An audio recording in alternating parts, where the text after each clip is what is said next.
Well, good morning, ladies and gentlemen. Welcome to another episode of the Cleared Hot Podcast.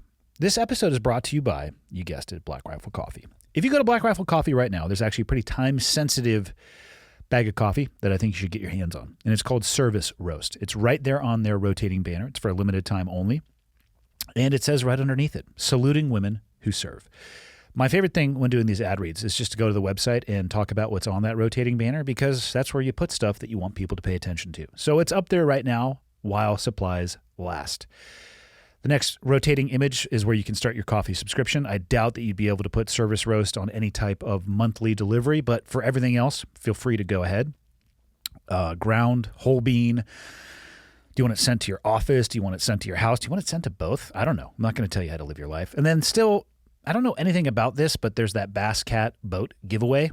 It's a fully rigged and custom wrapped Bass Cat Cougar, which I feel like is maybe a big deal. I don't really know. But click on the Learn More button, enter to win, and support an awesome organization founded by awesome people. It stands for awesome things. BlackRifleCoffee.com. My guest today is Robert Stark, also known as Bob.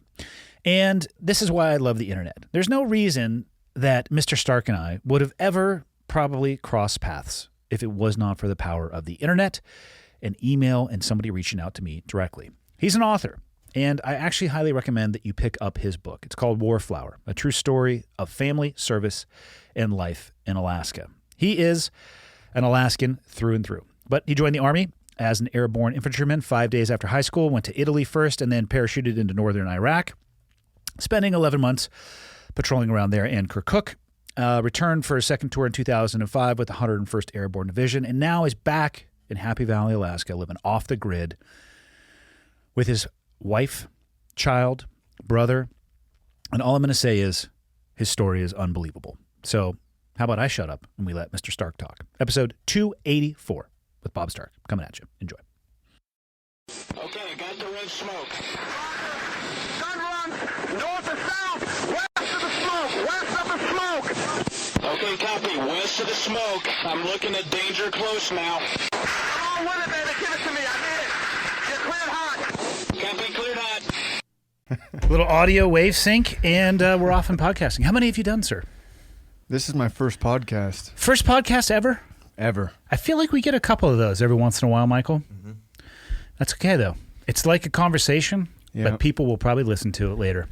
I like to think that nobody's going to listen. It's just me and you and you. Yep. And maybe my wife will listen. But other than that, we're guaranteed at least one. Like if your wife doesn't listen, we got to talk about, deeper things. Yeah. So where from Alaska did you travel from?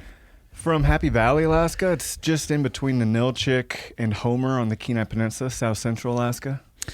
Yeah, I don't have a fucking clue where that is. Okay. So I think I know where Juneau is. Yeah. We're not near Juneau at all. Okay. Yeah. I know where Vancouver is. Okay. British Columbia. Yeah, we're right by Vancouver. No. Not at all? Damn it! You fly into Anchorage. Okay. It's just about 210 miles from Anchorage, just south of Anchorage. It's right along the Cook Inlet. How many people live there? Well, in the Nilchik, there's about 850. In Happy Valley, there's about 530. And then Anchor Point, these are all towns right near there. Anchor Point is it's actually pretty large. You wouldn't know because they're all strewn about these little pockets of land and little motor homes. And it's like 2,200. So how remote are you? Like, are you deep into the woods remote? Okay. I don't think we're very remote at all. I mean, we're off the road. We're 2.6 miles off the highway. Closest neighbor is? Closest neighbor, I can hear them. Our neighbor, sometimes he'll play the trumpet. And so the other day we had a dog die, and we burnt the dog out there, did a ceremony for the dog. And then our neighbor was out there playing taps. And we can hear him kind of in the distance. So about a half mile away. Okay. How far is your nearest grocery store? An actual proper grocery store. In the Nilchik, there's a little Three Bears, which is, they got your necessities, and that's about 17 miles. And then to go to a proper grocery store, Safeway or Fred Meyer or something like that, is about 32 miles. Okay. So not very far. It's not very far. It's one of the things I always, I spend, unfortunately, too much of my life on airplanes, going and coming from places. A lot of flyover states, and you see what would appear to be houses in the middle of goddamn nowhere. And I always wonder to myself, one, how often do they go to the grocery store? And two, like if you get home and you forgot butter, do you go back, or is it just like, fuck it, I'm going back in 2 weeks to get butter? Yeah. So- Yeah, that's one of those things where when we go without butter or we forget butter, You're just going without. we go without. However, when my wife we didn't get together when I smoked, but when she smoked, if she ran out of tobacco, You're going. midnight, we're going. Yeah, I believe they're designed to be addictive. So that makes sense. Yeah. Are you like born, raised, bred in Alaska? No, actually, I was born in Caldwell, Idaho. Okay. And then my mother moved my brother and I up to Nome, Alaska. So that's like far north, end of the Iditarod, way up Why? there. Like, what makes people do that? She had a brother, so she left our father, Okay. and she had a brother who was in the National Guard stationed there in Nome. And so they had this agreement that he had just parted ways with his Korean wife. She left him. She got to Nome, and she was like, this ain't happening. So Yeah. she went back to Korea. And my uncle had 3 kids at the time and was like, I need a lot of help. And so my mom was like, I'll come and take care of the kids. You work. So she moved my brother and I we were actually living in a camper in California at the time. This is all hearsay. I was like 6 months old. Yeah. No recollection whatsoever. Yeah. No. And then we moved up there to Nome, lived in Nome for the first about 8 years until the day before my 3rd grade. And then we moved to Eagle River, which is like a suburb of Anchorage. And then from Eagle River down to Seward, which is on the Kenai Peninsula as well. That's where I graduated high school. And then now, Happy Valley. So I wasn't born there, but I was definitely raised there. Yeah, I was going to say, for all intents and purposes, you may not have, your birth certificate might not say Alaska, but it seems like you spent most of your life there. Yeah, definitely. What was causing your mom to move so much? Well, at that time, it was just parting ways with her husband. Yeah. You know, I mean, we were born there in Caldwell, and then he got a job down there in California working on some kind of oil platform. This is also hearsay. This is all one-sided. This is your biological father you're talking about? Yes, sir. Okay. Yep. And so, like so many people, they only hear one side of the story because they only get one parent in their life, unfortunately. And for us, my brother and I, it was my mother because we never got to know my father. But the story goes that we moved down to California because he had a good job there working on some oil platforms, and neither one of them wanted to be around their family in Caldwell. Hate to say it, but some of them are kind of pure white trash. No offense. Families are family, man. Exactly. Every family tree has got a few interesting branches, if you will. They really do. And I think the best decision my mom ever made was taking us out of there. I've only met them a couple times in my life, and there's some really solid people in the family, of course, but I don't know who I'd be if it wasn't for us moving to Alaska. So we moved up there, and she left California, go back. There were some altercations between her and my father. She wanted to get as far away from him as possible. And so the best opportunity was Alaska. And like so many other people who moved to Alaska, they're like leaving behind something in the lower 48. And then they get up there and they never see their families or anyone again. And so it's not the easiest place to get to or from. Definitely not. Yeah. Yeah. I think I have been into Juneau and I have been into Anchorage, but I haven't ventured out much from there. Mm-hmm. I have actually looked. There's the Great North American Highway, something like that. There's a road that I was looking at it the other day. I'm like, I know what would be a good idea for a road trip. Drive to the northern point of Alaska. And then I was thinking like, oh shit, you got to get your car back. Yeah. Yeah, that's a long ways up there. It's a long way. Like you could totally parcel it out on the way up, and you get up there like, all right, it's time to go home. You're like, oh shit, I have 2 weeks of driving left in front of me. Yeah. Yeah. Did you ever get to know your biological father? I met my biological father twice. I never had the chance to get to know him. Yeah. But I did get to meet him once when I was going to college in Bend, Oregon. He was texting me. Like when I was in Iraq my first time, he had sent me a couple letters, and I was thankful for that, no doubt. But then I didn't keep in touch with him. He didn't keep in touch with me. I moved to Bend, Oregon to go to community college there. And one night, I got like 5 text messages from him being like, where are you? What's your address? Blah, blah, blah. And I texting him back. This is actually like out of the emails. blue. Out of the blue. Yeah. Holy shit, that's pretty heavy. I know. To open something like that. Like zero communication before that. It's like boom, in your inbox. Yeah. And so I'm writing Wow. him back, and I'm like, yeah, this is my address. When do you plan on coming? He's like, I'm actually in Sisters right now, which is like 15 miles away from Bend. I'm like, holy shit, man, you're going to come? Like, this is going to be my first time meeting you? Yeah, give me your address. I'm like, okay. And I gave him my address, and about 20, 30 minutes later, there was a knock on the door, and there was my biological father. How old were you at this point? I think I was probably, 24, 25 years old. Holy shit, man. What was that like? Man, it was a wave of emotions. You know, I don't know if we're similar in the sense, but I grew up not really processing a lot of emotions, a lot of not feeling emotions. And when that call came or those messages came, all of a sudden it was like, holy shit, I have a dad. I've been trying to push this away my whole life, like he doesn't even exist. And now all of a sudden here he is at my door, and in walks this man who looks like me, talks like me, has my mannerisms, and he's taking his shirt off saying, can you fight? You know, and it's like, holy shit, man. So That's odd for a first meeting. I thought so, yeah. Okay. Did he put it back on at some point? He did. Good. Yeah. He was really bragging. He was really proud that you're going to look like me when you're my age, son. I'm like, okay, cool, man. Maybe save that for the second meeting, perhaps the third. Yeah. How long did you guys meet for? Let's see. We were together at that point for probably an hour. Fuck. Yeah. And then when was the second time you met him? The second time, okay, so that time we went for a walk. We walked along the Deschutes River there in downtown Bend, and he said, this is the first walk I've been on in over 10 years. I'm like, really? He said, yeah, you want to know what happened the first time I met my dad?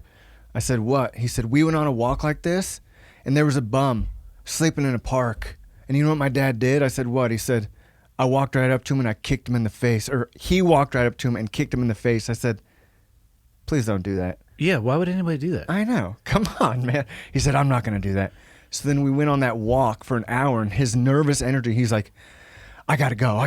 You can't be around me. Okay. So he took off. Next time I met him was maybe, I'm 38 now. I think I was maybe 32. So it was like 7 years later, just about. And I met him with my brothers. The first and only memory I have of the three of us together, it was, God, I wish I remembered the year. It was the year that big eclipse happened. It was like the blood eclipse, and people were all around the world trying to get like the best visions of this thing. And we were down in Oregon, Russellville, Oregon, I believe is what it was. And he met us at a hotel. And a similar thing. My brother and I are there. We're on this road trip. Our mom had just died, and we're connecting, trying to grieve and process shit. And here walks our dad right by us in the hotel. And we're looking out, and we're like, dude, that's our fucking dad. So it was a random encounter? No, he knew we were on a road trip, and we had planned to meet up. But he was walking by, kind of like he was looking for us, but trying to play it off. And my brother goes out, and he's like, Dad, my brother's older than me. And he's like, oh, hey, super awkward. Oh, good to see you guys. We're like, dude, come on in, man. Have a cup of coffee. And he comes inside, and he has one cup, and then we got to step outside. And it's like a 15-minute talk where he's like, oh, I gotta take off. I gotta go to the store real quick. And we're like, okay. And he went to the store, and he came back like an hour later with a bag of coffee to replace the stuff he drank. And then we hung out for maybe 30 minutes. And that was it? And that was it. Is he still alive? Nope, he died. Do you know anything about his upbringing? I know a few things. Because it sounds to me like he grew up without his father. Yes. Which, from in talking with people, it goes one of two ways from there. That generationally passes itself on and it repeats itself, or they do everything they possibly can to make sure that it ends with them. And it sounds like he went with the former as opposed to the latter. Unfortunately, that's true. Yeah. And he dealt with so many just mental health issues throughout his life. You know, he did hard time in prison. And for what? Well, I heard for a couple things, but it's one of those kind of hearsay things, so I don't really want to put out rumors. I don't know exactly. We can Google that shit. Michael is fantastic at it.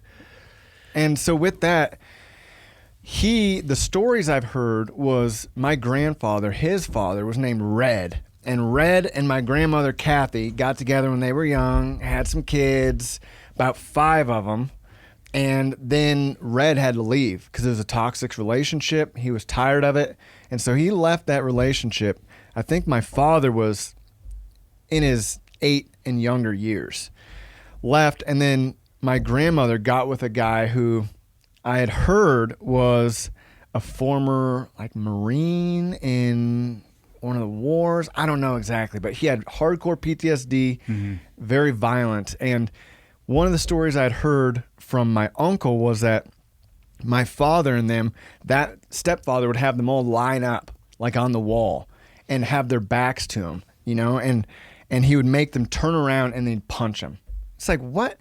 And so finally the time came where he was doing that to my dad, and you know, he's going person to person to person, and my dad turns around and he moves, and that dude punches and he hits the stud and he breaks his wrist. Good. And I know, man, come on. Fuck that guy. I know, it's so fucked up, man. Who the fuck treats people like that? I don't know. Kids too, you know, it's so fucking crazy, man. And then my dad left, and I think my dad left, he was like 13, and then just started raising himself. And by the time him and my mom got together, he was probably only 18, 19, and then they go right into getting married, having kids. And so for years and years, he was just in and out of jail, in and out of prison, fighting, you know. And I will tell the story, though, that I think is so powerful is, you know, when I was living back in Seward, I got out of the military. I was working for a newspaper there in our small town as like the lead reporter or something, you know, which in our town is like a big deal. Everyone wants to be in the paper, you know. It's like 500 readers. And when my father died, my brother and I went down there to Caldwell, Idaho to go take care of his remains. And my dad lived, my birth father lived in an old Ford Explorer with solar panels on top, batteries in the back. He lived out in the woods of Oregon for years. In the car? Yep. He was a homeless dude. Okay. Really. And so we're going through his stuff, and my brother's like, oh, we're going to find Bibles. We're going to find all this stuff he had high expectations for, because our dad had passed on this Bible to us that is like nothing I've seen, with the notes and the margins. Like, he studied this thing so intensely. And my brother's thinking, we're going to find this like remains of a saint in this Explorer. And we go in there and it's like nachos. Yeah, basically shitty cans of sardines, you know, fucking Coors Light. And one of the things, though, there was a tote. And I opened this tote, and in the tote are pictures, so many pictures of me and my brother. All the newspapers that I had ever been published in, he had them. He had pictures of me from Iraq. He had pictures of me in high school. He had pictures of my brother's kids. Like, he had followed us and loved us in really the only way that he knew how. Yeah. But he couldn't ever let us in, man. So that was like, talk about emotion. That was like, holy fuck, he loved me, dude. I thought he hated me. It's fucking crazy, man. Human beings are so complicated. Mm-hmm. I mean, I won the lottery with my parents. You know, I had straight down the middle of the road, like middle class, probably lower middle class upbringing, construction on my dad's side, like administrative work on my mom's side, but loving, available, both of them super involved. I can't even fathom. And so I have 3 kids of my own, right? And it, you know, I've been through a divorce. I'm remarried now, and there's certainly complications with before the divorce, during, and you know, even afterwards, a reintegration or introducing somebody else into the family dynamic. But I can't even fathom having a child, loving them as much as we obviously love our kids, but not being able to be a part of their life or connect with them or loving them from afar like that. What a mind fuck. Yeah. I can't fathom it either, especially now having kids. You know, I've got 2 daughters. Yeah. And, I mean, they just dropped me off. Not my 2-year-old driving, but my wife dropped me off. That would be super dangerous. That sure would be. And, you know, within 10 minutes, you know, the first 7 minutes, I'm walking around town like, oh, I'm by myself. This is so great. 8, 9 minutes, I'm like, man, I fucking miss my family. Yeah. You know, we're around each other all the time. And I don't know how my father and so many other fathers and mothers can live away from their kids and not just be fucking solely depressed all the time and suicidal, which I think a lot of them They might be. Unfortunately, yeah. I also can't, though, fathom the upbringing that you were talking about with your father. Like, that level of exposure to trauma at that age, and I mean, I'm obviously not an expert in mental health, but even just anecdotally and listening to people over the years talk about impact much later on in their life, whether it's a mentality or an emotion or inability to feel an emotion, a lot of the times you can go back to trauma like that. Like, that shit scrambles eggs for people when they are that young. I don't understand how you could do that to a child. I know, man. Me neither.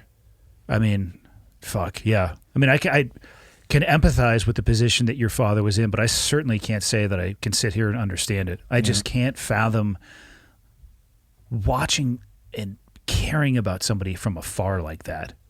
I wouldn't be able to do it. Me neither. Well, and it puts you in a place, too, where you grew up without a dad, which could not have been easy for you or your mother, I would imagine. Oh, it definitely wasn't easy for her. No doubt about it. I bet you guys put her through the ringer. Yeah, certainly. She ended up finding other partners. Yeah. You know, I mean, and that's the way so many people and single moms end up is, you know, the first guy she remarried was 15 years older than her. Oh, really? And, you know, he was I'm not trying to talk trash about anybody, just for him, like, he was big into shrining. He was like the Shriner, Mason. You talking the golfer. little hat cars stuff? Yeah. Yeah. Get the fuck out of here. Golfer. Like, he just wanted to be left alone and sit back with his feet up watching TV being served. And so for about 10 to 12 years, we had that as like a stepdad who was just kind of around. And it was during those years. Well, sometimes he was driving his little car. He was, in the parades. I'm going to tell you right now, your mom has an interesting taste in men. She did. Yeah. Because the first two that you're telling me about, obviously very different and very interesting. No denying it. Did he ever let you drive the car? Man, I don't even remember being in the fucking car, man. I'm talking the Shriner car. I know what you're talking. Yeah, I mean, we got to go to these little meetings, you know, where you sit around and eat a bunch of pancakes, and then all the men get together and they're like, bye kids, bye ladies, and the doors close and they're in there having their talk. I think what they're doing is jerking each other off. Maybe. There were some signs that there's some HJs. It's an HJ circle. I believe it. Right now, Michael's Googling, like, how do I join the Shriners? But I never got to ride in the car. I never got to drive the car. Missed opportunity. I know. But now I'm going down the path of becoming a Shriner. You are now? No, man. I was going to say, what the fuck is wrong with you? I want to drive the car, man. Just buy one. Yeah, that's true. I need a better job. But how did your brother and you take, how was that integration of a new male figure in your life at that point? Yeah, you know, I'm so grateful that I was the younger brother. Because how much older is your brother? My brother's 3 years older than me. And, you know, when my mom left our dad, my brother was like daddy's kid, man. That was like his hero. You know, he remembers it. Me, I don't even remember ever meeting the guy. And so it was always more difficult for my brother with this new guy around. Me, I didn't know any different. So it wasn't that big of a deal. But with that being said, there were the rules that went from being with my uncle, who to this day is a super laid back guy, to being with like a very strict, you got to do this, you got to do that. And so it's like you're, as a kid growing up in that type of household where you're to be seen, not to be heard, you know, you're over there, don't fucking come around me. You know, that was kind of like, that sucked, man. No denying it, you know, and yeah, I ended up meeting his parents 2 years down the line and seeing why he was that way. But for my brother, it was way more challenging. They had a lot of fisticuffs that happened from early years onward. So, did it actually get physical? Yeah, it did. No doubt. Man, that's rough. Yeah. Can't imagine that your brother responded well to that. No, he didn't, man. He had a tough time. You know, both of us, and we talk about it because in our family, in our father's side, the Starks, I'm not going to say all of them, but my understanding before writing about it and sharing with the family, because I didn't know anything about them, I never really met them, was that all of the Starks went to prison. And all of the Moore family, my mother's side, went to the military. So as the years went by and things started happening, my brother drifted toward the Stark family traditions, and he started getting in trouble. What was his activity of choice? What was he getting in trouble for? Well, it's hard to say when someone's running away all the time, because I think that would be the main thing at that early age, between 12 and 13, 14, 15. He would just take off. And the things he would do while he was gone, I don't know exactly. I've heard some of the details over the years, but I know there was some serious drug and alcohol use that was going on during those early years. And that led to more bad choices. Yeah, they cascade. They sure do, man. Did he end up in prison? He did, yeah. So he followed right in the Stark pathway. I know, man. It's such a shame. And, you talk about PTSD. There's so much focus on veterans with our PTSD, and I understand why. I mean, we go, we serve our country, we do these honorable things. But people like my brother who go to prison, he was in prison. He went to prison when he was 16. Like adult prison? Yep, he went to a maximum security prison. For what? Armed robbery. Yeah, that'll do it. Yep. And so he went to a maximum security prison as a young boy who was addicted to drugs and trying to be a tough kid on the streets. And now all of a sudden he's around serial killers and serious rapists. He's Butcher around Baker, some serious people. Big time, man. So he got out of there worse off than he was when he went in, no doubt about it. And he's been struggling. And, he's doing great right now. Yeah. But, man, the struggle. So many of us have a lot of struggles. And the struggle that he's faced since going to prison and coming out, I don't wish it upon anybody, man. It's horrible. I would go even broader. I don't even think it's a matter of some of us having struggles. Mm-hmm. If you're a human being, you're going to have struggles. I feel that. It's easy to compare and contrast your struggles versus somebody else's, which I think is a mistake. But even some of the most wealthy people that I know, and especially their kids, they have struggles that, would surprise most. And maybe it's because they have everything that they could possibly want. And I don't know why people get to the struggles that they have, but they certainly do arrive at them. Mm-hmm. What was your brother's drug of choice? Gosh. I would have to say heroin. Really? Yeah. How did he get into that? Because that's... I am not a fan of needles. Mm-hmm. That would disqualify me, I think, from any of those type of drugs. Not that I have a desire to do so, but it's like a galactic leap. Mm-hmm. Like snorting a line of cocaine, barrier to entry, pretty low. Filling up a needle, jamming it in yourself, barrier much higher for me. Yeah, me too, man. I haven't done that, and I really can't understand why and how people go down that path. But that's just me, And, yeah. And for him, it was very much the gateway, starting with a little bit of bud, a little bit of alcohol, hanging out with this crew of people. They're doing this, they're doing that. Next thing you know, you got full-on addictions, intravenous, So, yeah, that happened to him. And then ended up, when he went into prison, at that time, there was still a lot of solitary confinement. I don't know if that's what's going on today, but...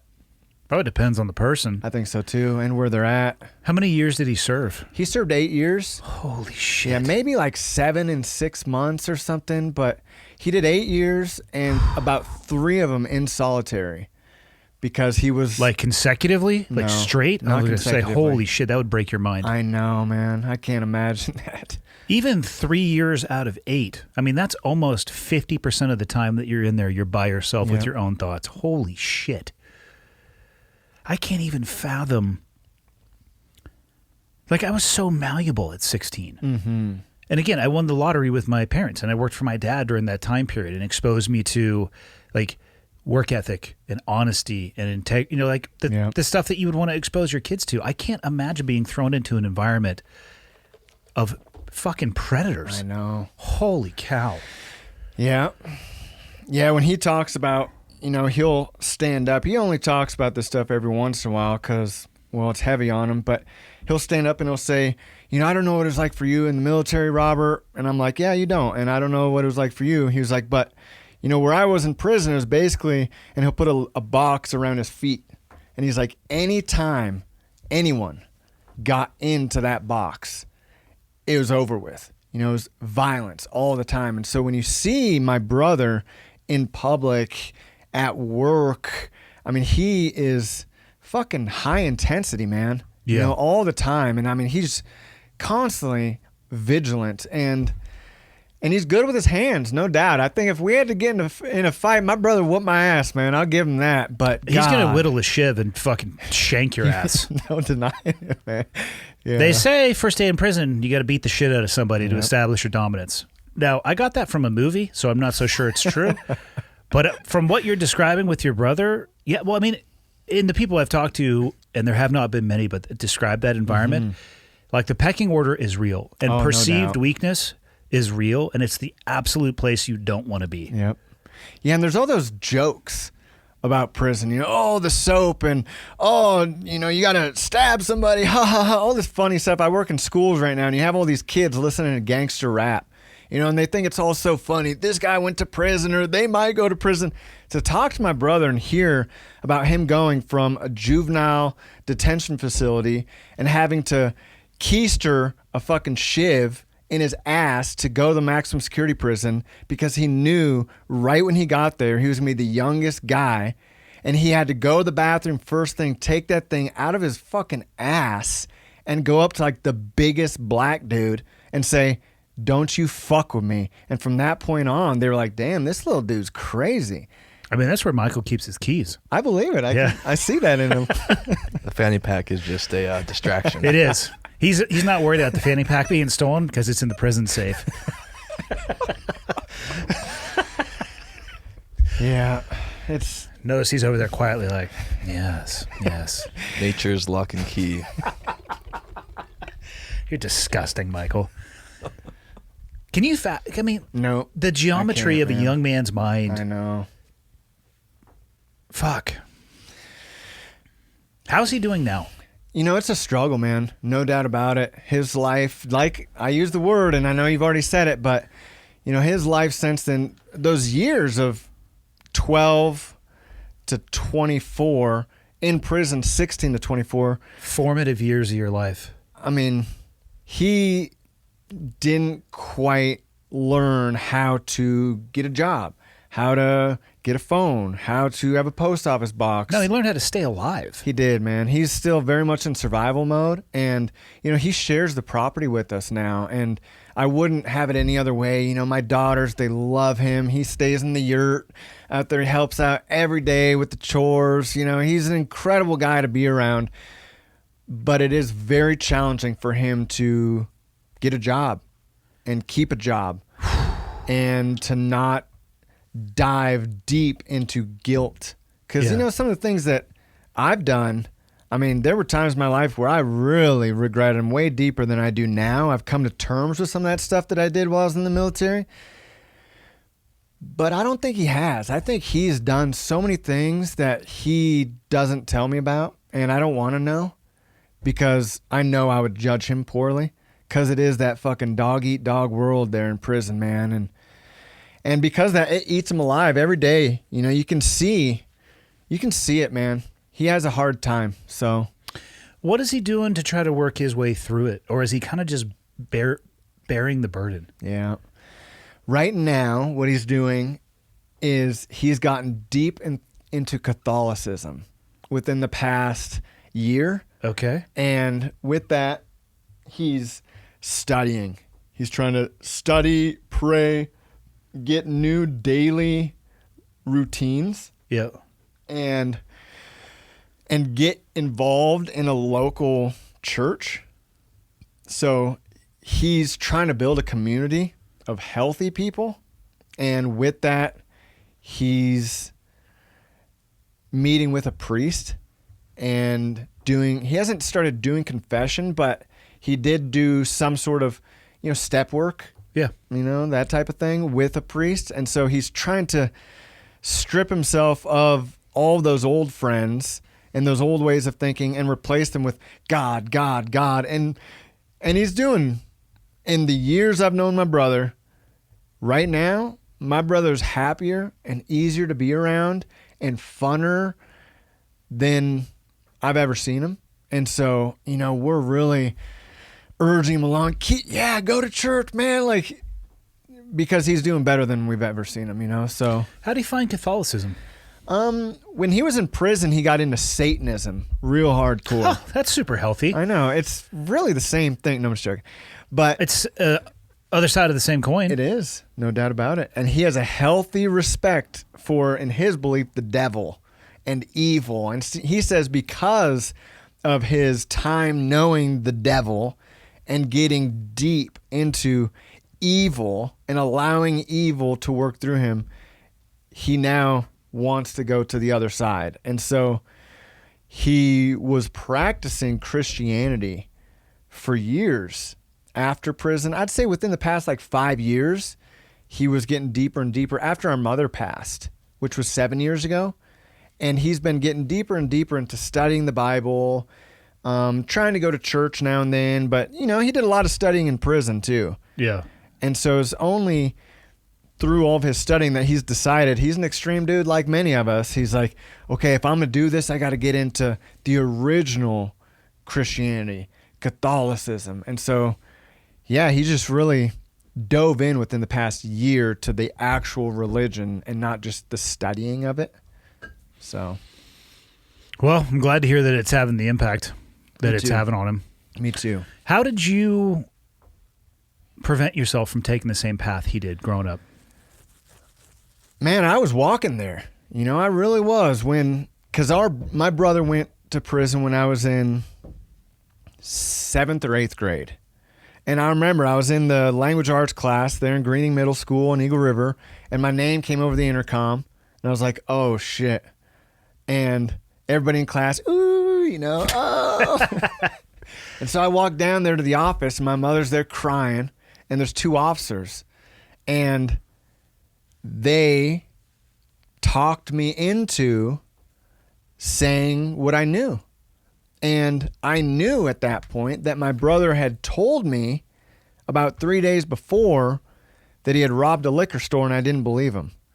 I knew that I'd watched my mom for years by that point do everything to put him in, military youth academy, Yeah. Job Corps, all these things, and nothing could keep him from doing wrong, just taking off. And so I told the truth. And that day, the cops came and arrested him and took him away. And then from there to visiting him for the first time and going behind those doors, man, that shame hit me because my brother, who had done all that stuff to himself, I didn't do it. But all of a sudden I felt responsible because I had told on my brother. And with that started like a whole new chapter in life, because right at that time, my mother ended up divorcing her husband at the time, The Shriner? the awesome Shriner. And she, through a whole crazy circle of events, met this other man who was in prison for life. And she divorced that man. Hold on a second. She met the man while he was in prison? That's right. That's right. I have a few questions. Like, how the fuck do you meet somebody who's in prison? Yeah, isn't it crazy, man? That is yes, that's an interesting word choice. How is that even possible? So how that worked out, I can't speak for so many others, but I know in that instance, the way it worked out was my brother was in this detention facility in Anchorage. And while he was there, there was a bunkmate that he had. And this bunkmate, at one point, my brother had been stabbed like 6 times in the stomach. And this bunkmate ended up taking this dude off my brother and being like, basically saving him is what my mother thought. And to my mother, this lonely housewife with an old, boring Shriner, never want to give any intimacy to his wife lady was like, man, I need some adventure in my fucking life. And so she started visiting that guy. And Like hand on the glass visiting? like hand on the glass visiting. Okay. Yeah. Talk through the phone. That whole deal. Yeah. And Holy fuck. and then she started, putting a couple bucks here and there on his books. And then I don't know the way it all worked out exactly. What I was told at the time, I was probably 12. I was told at the time that that man who was in jail was released temporarily because his mother died. So he must not have been in for something too serious. I don't know the details. Yeah. But all of a sudden he was out on the streets because he was taking care of his mother's remains. And so my mother would leave Eagle River in her little mom minivan and sometimes have me in there with her and drive out to Anchorage and pick up this dude and then drive him around to these different houses. What he was doing in these houses, I don't know. And so she'd drop him off at these different houses. And so one of those houses that he went to was the Stern family house. And my mother ended up going there with him and hanging out with him in this house. And while she was in this house, one of the Sterns, Victor Stern, called. And my mother, on the phone with him, starts talking. Victor Stern's in prison in Seward at the Spring Creek. My mom starts talking to the guy, and within 30 minutes, my mom tells him that she will bring his son, who he hasn't seen in over 15 years, from Anchorage to Seward to visit him. She gives him her word, sets the date, talks to the son, Corey, and it's all planned. And so that day comes. My mother goes to meet with Corey to go visit Victor in prison. Corey's nowhere to be found. My mother was a lady of her word. She's like, okay, I'm going to go. My mom was one of those people that was about the kindest person you ever met. So she's like, okay, I'll go. And she drives down there, and she stayed like 2 nights there in Seward. When she came back, she's like, Robert, I'm moving to Seward. I was like, what? She's like, yeah, I'm going to move to Seward. I'm going to pursue a relationship with this other man. Who's in prison? So from that day, it took about either 6 or 9 months before my mother was divorced and remarried to the guy who's in prison for life, who's still in prison to this day. So What is the point of marrying somebody in prison? There's just so much in this world that we don't talk enough about. I do believe so, and I love what you're doing, man. But so with that, my mother, rest in peace. My mother was one of those folks who unfortunately had a really hard upbringing. Yeah. And with that, her dad went to Vietnam, and I was told by her that, and others, that before he went to Vietnam, my grandfather, who I never met, was like the hero of the neighborhood. Everybody loved this guy. He was a go-to guy, could fix anything, build anything, sweet, tender, tough, everything you wanted in a man. He came back from Vietnam, he was fucking destroyed. Yeah. And he never was able to deal with those things. So what he did was built a little shed in the backyard and drank himself to death. Well, that led my mom's mom to kind of go along with him, and she started drinking real hard. Next thing you know, a lot of booze in the house. My mom got raped by a fucking family member, And that incestual rape is something I've learned over the years looking into prison wives and why there are these people who sign up to go be with someone who's locked away, that they never have conjugal visits.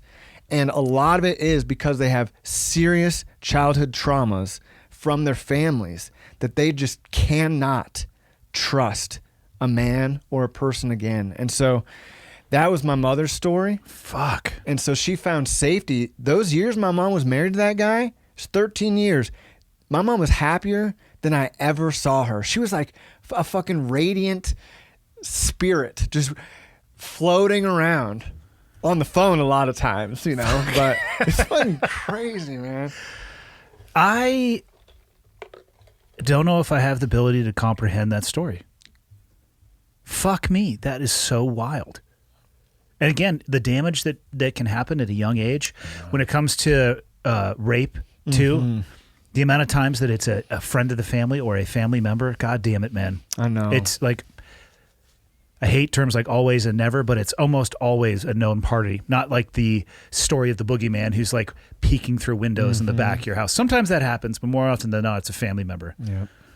Fuck. Yeah, that whole stranger danger thing that was going on. I mean, like, it's real. Come on, man. But the bigger danger is generally your family and the people that you know because you trust them. Mm-hmm. So they get past those layers of defense. Holy shit, dude. Okay. How did you find your way to the military? Was that how you got yourself off of the path and headed right in the right direction? Sorry, the digressions, you know. So what ended up happening was when we moved to Seward, because my mother, you know, she divorced, ended up going there to Seward, and I stayed in Eagle River. I was a freshman at that time at Chugiak High, and I was big into baseball. You know, I was like the baseball kid. What position? Shortstop, pitcher. Yep. You know, number 3-4 batter. Like I love baseball, man. And you know, I made the varsity team. Chugiak was like a big thing in Alaska, at least in that area. Yeah, it is. It's a big school, and that has a lot of... Has like 60, 70 people in it?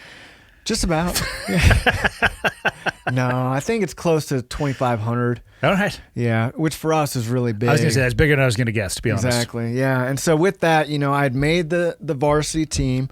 I don't remember if I was the only one, but I was one of the only ones. And things were looking up. Well, then my mom put that on us. So I may be getting my years off here, you know, but my mom put that on me. And then I decided I was going to quit the team because I was going to move to Seward. And then I ended up not moving to Seward. Make a long story short, man, I stayed in a friend's basement in Eagle River where I basically just started smoking bud all the time. And, you know, I'd be that guy. I'd go to school, and I was always red-eyed, you know, and never really paying attention. I'd stopped trying at everything and just wanted to be numb and be high all the time. And then I dropped baseball, and I've always been a skateboarder. I'm still a skater. And then I just got deeper into skating. But really, I mean, I was so ripped all the time. It's like I kind of hit a plateau, and I just stayed there because I didn't ever try any new things because I was too stoned. But either way, I get to Seward, and I remember when my first conversations with this guy was like, he was like, "Oh, man, I heard you're going to be on our baseball team." And I was like, "Well, you guys don't have a high school baseball team." He said, right. It's just like intramural, you know. We play other teams in the area, but it's not for the school. And I was like, okay, I'll try it out. And I go to try it out, and you know, some of the kids were like drinking before they were going out to play, and others were stoned. And I was like, this ain't the serious baseball that I wanted. Yeah. And so that same guy, he said, yeah, I heard you moved here because your brother and your dad are in prison. And I was like, yeah, that's true. And that was the start of the image of like, this is me. I'm this guy whose family's in prison, and now we're living in this equal housing opportunity apartment. My mother's working at the fucking front desk of a hotel, just trying to scrape by. And so then I started with smoking bud and drinking all the time. And then, of course, tobacco. You know, I would go visit my mom at work. Hey, Mom, steal all the butts. You know, fucking roll them up. Bye, Mom. You know, fucking stupid, man. But, you know, stealing the change for vodka, you know, always just getting drunk all through high school. I don't know how I graduated. Thankfully, there were a couple people who really helped me out. But, you know, I was that D guy. The D's, maybe a C. And I just had no idea what I was going to do. I'd forgotten anything about these like family tradition, more family, military. None of that seemed to be in there until it was maybe, my senior year. And senior year, when all of a sudden my buddies are either going to go commercial fishing or they're going to go to college, or I got a couple that are going to go to the Marines. And I'm like, fuck, man, I haven't even thought about what I'm going to do. You know, those moments of clarity. And then all of a sudden, there's the recruiter up on top of the stairs. And I remember seeing him, and he was standing so tall and proud. And I had been, you know, hiding for years, just like this, you know, little weak, scared kid, which I was, man. I was terrified. And so I wanted that confidence. And so I went up there and talked to him, and he told me, oh, yeah, what do you want to do? I said, infantry. He was like, we can do that. Infantry. Where'd you come up with that from? Come up with what? Infantry. I know a lot of it was because I didn't have the father around. Yeah. And those movies that always like, I want to be that guy. Okay. And I thought if I joined the military, I wanted to be like that frontline guy. And I had no idea what it meant or any Yeah. kind of current events. That's what I was saying. I was wondering where you got Yeah. the term from, how you even knew what it was. So this was an Army recruiter then. It was. Yep. I'm trying to think. He probably was in his dress uniforms. I'm trying to think of what they look like. Fuck, they've actually changed over time. So I get it, though, because they used to come by our school, too. They'd sometimes bring the Marines and their Class A's. God damn, they look good. They really do. They do look good. Okay, so you made the decision to join Yep. the military. Do you have any issues getting in? I mean, deciding you want to join and actually joining are two different things. Big time. Yeah, so I think the only issue I had with getting in was I had to quit smoking bud Yeah. and drinking, you know, and by that time it had become such a habit for me where I remember I'd quit smoking bud and I was like, okay, you know, I'm done. I got to get in shape. Yeah, I was not in shape. So I ended up putting the bud away, and my mom right at that point had gotten some stuff done on her teeth. And so she had a whole bunch of pain pills. So I was like, oh, These are from a doctor. They're okay. yeah. So I was basically on a 2-week snort pain pills bender, and then I was in basic training. And That is not recommended. Yeah. So I certainly wasn't that stud who went into basics like, oh, I was like sweating pills. Fuck. What year was this? 2002. And post 9/11. Yeah. You're out of your fucking I mind. know. So No- how was no boot camp thought. then? You know, I didn't think it was all that bad, man. Did you enjoy the structure of it? Big time. The rigidity Oh, of yeah. it? Yeah, it was probably Yep. probably one of the first times you were in that forced structured environment where there was no escape. It really was. It was so good for me, man. You know, anytime I'm working with some of these youth that I am right now, and they're like, I don't know what to do, this, and I hear about their home life, and I think, and I will tell them, maybe the military. Because for someone like me, that structure was so good for me, and I use that to this day. So yeah, of course, at first, I think my first PT test, I ran the 2 mile in like 25 minutes. I maybe did like 13 push-ups because I was so sore because I hadn't done any physical exercise in years. What you're describing is the worst strategy ever to join the military. Certainly. But you proved that it can be done. Yep, no doubt. So by the end, what's Army Basic? 8? 12? It was 9 weeks, and then I think it was 3 weeks. How'd you feel coming out of that first 9 weeks?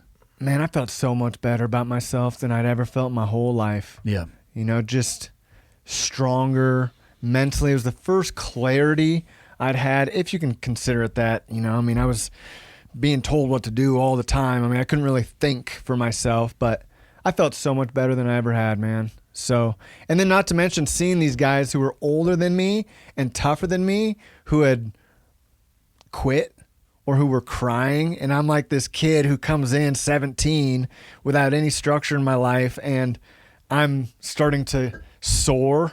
You know, it's like, damn, this is fucking badass. Yeah. I was all for it, man. Well, I think you were getting for the first time that structure that you were missing. I see it it's a tough balance. How old are your kids? 2.5 and 7 months. So you'll find with your daughters that it's a tough balance. Like you want nothing but success for your kids, but you have to provide for them that structure, and they're going to push back on it. But the move as a parent is to hold the line as opposed to give in. Mm-hmm. And it's tough. Kids will tell you that they hate structure, but they thrive in it. And it doesn't surprise me that for the first time you found it a little bit later in life in boot camp, that it started, you started shifting gears in your life, first to second to third, and you started making headway in the direction that you wanted to be as a person. That doesn't surprise me at all. Me neither. And you know what you're saying, as a parent now, there are so many different opinions, about parenting. And we got friends who, they've got no bedtime. Oh, it's whenever the kid's tired, or, a kid can eat whenever they're hungry, and this and that. And for us in our family, we do have a bedtime. Yeah. And we do eat as a family. And we do believe that that structure is so healthy for an individual growing up. I think it's one of the most important things that you can have as a parent is structure and just hold the line. I say that, and I know it's easier said than done. Because children are designed to grind you into fucking dust. Yours are only 2.5. You just wait. Let me just tell you what you got coming. You got 2 girls too, right? Yeah, you're fucked. I believe it. Yeah, and if they're anything like their mom, I mean, she's beautiful and so independent and tough. It's like, it's gonna be a real roller coaster. They're gonna rip your heart out and step on it a little bit. I believe it. Yeah, already have. Yeah, and then I have a 19-year-old son and a 17-year-old. They think they're experts at espionage. They're very far from Jason Bourne. Some of this stuff you just have to sit back and absolutely laugh. But yeah, they will try you in ways that people say, "Oh, when my kids get older, it's going to be easier." And my response to that is, it'll be different because the problems become more complicated. You add a multi-1,000-pound vehicle that they're driving, the social pressure and influence of their friends. Stand by. I miss it when one of the biggest problems is like, "Oh, so-and-so shit in their pants. We can handle that." Yeah. So, all right. So you go to basic, and then there's, what is there? AIT after that? Yep. Yeah. Advanced infantry training. And then from there on to airborne school. Straight to airborne? Yep. Fort Benning? Yeah. Yeah. You didn't want to be a dirty, nasty leg anymore. No, definitely not. I was dying to jump out of planes. So yeah. How'd you like that. the static line experience? I thought it was a lot of fun, man. God, what's wrong with you? Because I don't know the other world. I always dreamt of doing the other world, but I never had the opportunity. And so for that, I mean, it was one of those things. As a skateboarder, snowboarder, I've always been into the rush and being there in the plane. I remember the first jump, the first number one kid was like, he's like, "Please don't make me number one," and he's standing in the door and he's like crying. That's what the number one position is rough emotionally. If you have any level of anxiety and fear. And so for people who, like, the very first jump I did was a static line jump, and I was like in the middle of the stick. Thank God. Yeah. Because I don't know how I would have done if I had stood in the door. So the airplane takes off, all the doors are shut. It probably was C-130 or C-5 or C-141 or who knows at that time period. But this thing, like, I remember, it probably was a C-130, the first one I was on. It was packed to the gills. And so they take off, the doors are shut. But they open the doors, the dump master does their check, and they tell somebody to stand in the door. And for a good period of time, you're just standing in the door of an aircraft contemplating the decision to jump out. I was just looking at the guy in front of me. Yeah. And then at some point in time, the line started moving and the people behind me were pushing me. And like, I had no choice to stop. Even though some of my videos my favorites are jump refusals. They get the old Sergeant Airborne boot in their back as they're heading out the aircraft. Just like, "Kush, get out of here." I can appreciate the person who doesn't want to be the number one. Yeah. Now it wouldn't bother me. My first jump, it might have been a little bit too emotional for me. It was wild. It was wild. Yeah. Yeah. And so you do your 5 jumps. Where you go then? Yeah, I did my 5 jumps, and I was lucky to get my duty station of choice, which was Vicenza, Italy. That's a very cool place to start your military training. Man, it was so awesome over there. First time out of the country, I'm assuming? I'd gone to Mexico during my, senior trip, which was basically, I don't know how it happened, 28 days in Mexico, just shit-house drunk every day as a 17-year-old. And so then I went to Italy, and it was my first time trying to be like an adult and not just a shit-house drunk all the time. Yeah. It didn't last very long. I was going to say, you are in the military, which in my experience with the military, alcohol is not necessarily pushed, but it's part of the culture, we'll say. And by that, I mean it's pushed. Yeah, no doubt about it. Everybody. Or it was when I was in. Yeah, it was a very entrenched part of the community I came from. But for me, there was also, I remember my second duty station, I was a heavy drinker. I was, ever since I first started drinking, always a blackout drinker, always a drunk driver. I just didn't know any better. I hadn't trained myself. Nobody taught me how to drink. I don't know what the deal is, disease, whatever it is. But I remember being at that second duty station at Fort Campbell, Kentucky, and going to a barbecue and waking up the next day, passed out in the garage because they had let the air out of my tires. And everybody else had gone home. But for some reason, I just had to keep drinking and driving. And so there was, it was encouraged. Like all the older guys I looked up to drank, but I remember there being a little more responsibility, if that would be the word for it, as they drank. They were still drinking and driving and whatnot, of course. For sure. But yeah, and it was the same when I got to Italy. I remember we got the hotel. Everybody stays at that, maybe it's like, I forgot what it was called, Casa Italy, I don't remember. But everybody stays in that one hotel before you get into the barracks. And I remember getting a complaint from one of the housekeepers and telling my CO, who ended up bringing it down the chain, because my room was full of bottles. Yeah. So how did Italy treat you? How long were you there for? Let's see. I was at the duty station from 2002 until 2004. Okay. And I think, when I first got there, it was right off the bat. We were training. We did a few field exercises and then some different like urban terrain training. Some of the battle drill 1 Alpha, just squad attack in the fields, doing that stuff. And then we moved into the urban terrain training. And then I think I got there in November of 2002. And then March, we got orders to go to Iraq. And so, this little shithouse drunk ended up in no time going right over there. And how long were you there for? In Iraq? Yeah. I was there for, I think that first tour was 11 and a half months or so, between 11 and 12 months. That's a long road. That's quick too, from being in the military, first duty station, straight over to Iraq. How was that time period for you, that first 11 months over there? The ups and downs, man. It was a real challenge, no doubt about it. It was going in there, and as being that young kid who was so convinced that not trying or knowing anything was the ticket to being a good man, I went through my tour there so much just not knowing what the hell was going on. It's like, oh, we're here? As that lower enlisted guy who's like, you're just pulling security. I was just in the back of the fucking truck, cordon and searches, ambushes, assaults, just living out there day after day, So it was a challenge, man. No doubt about it.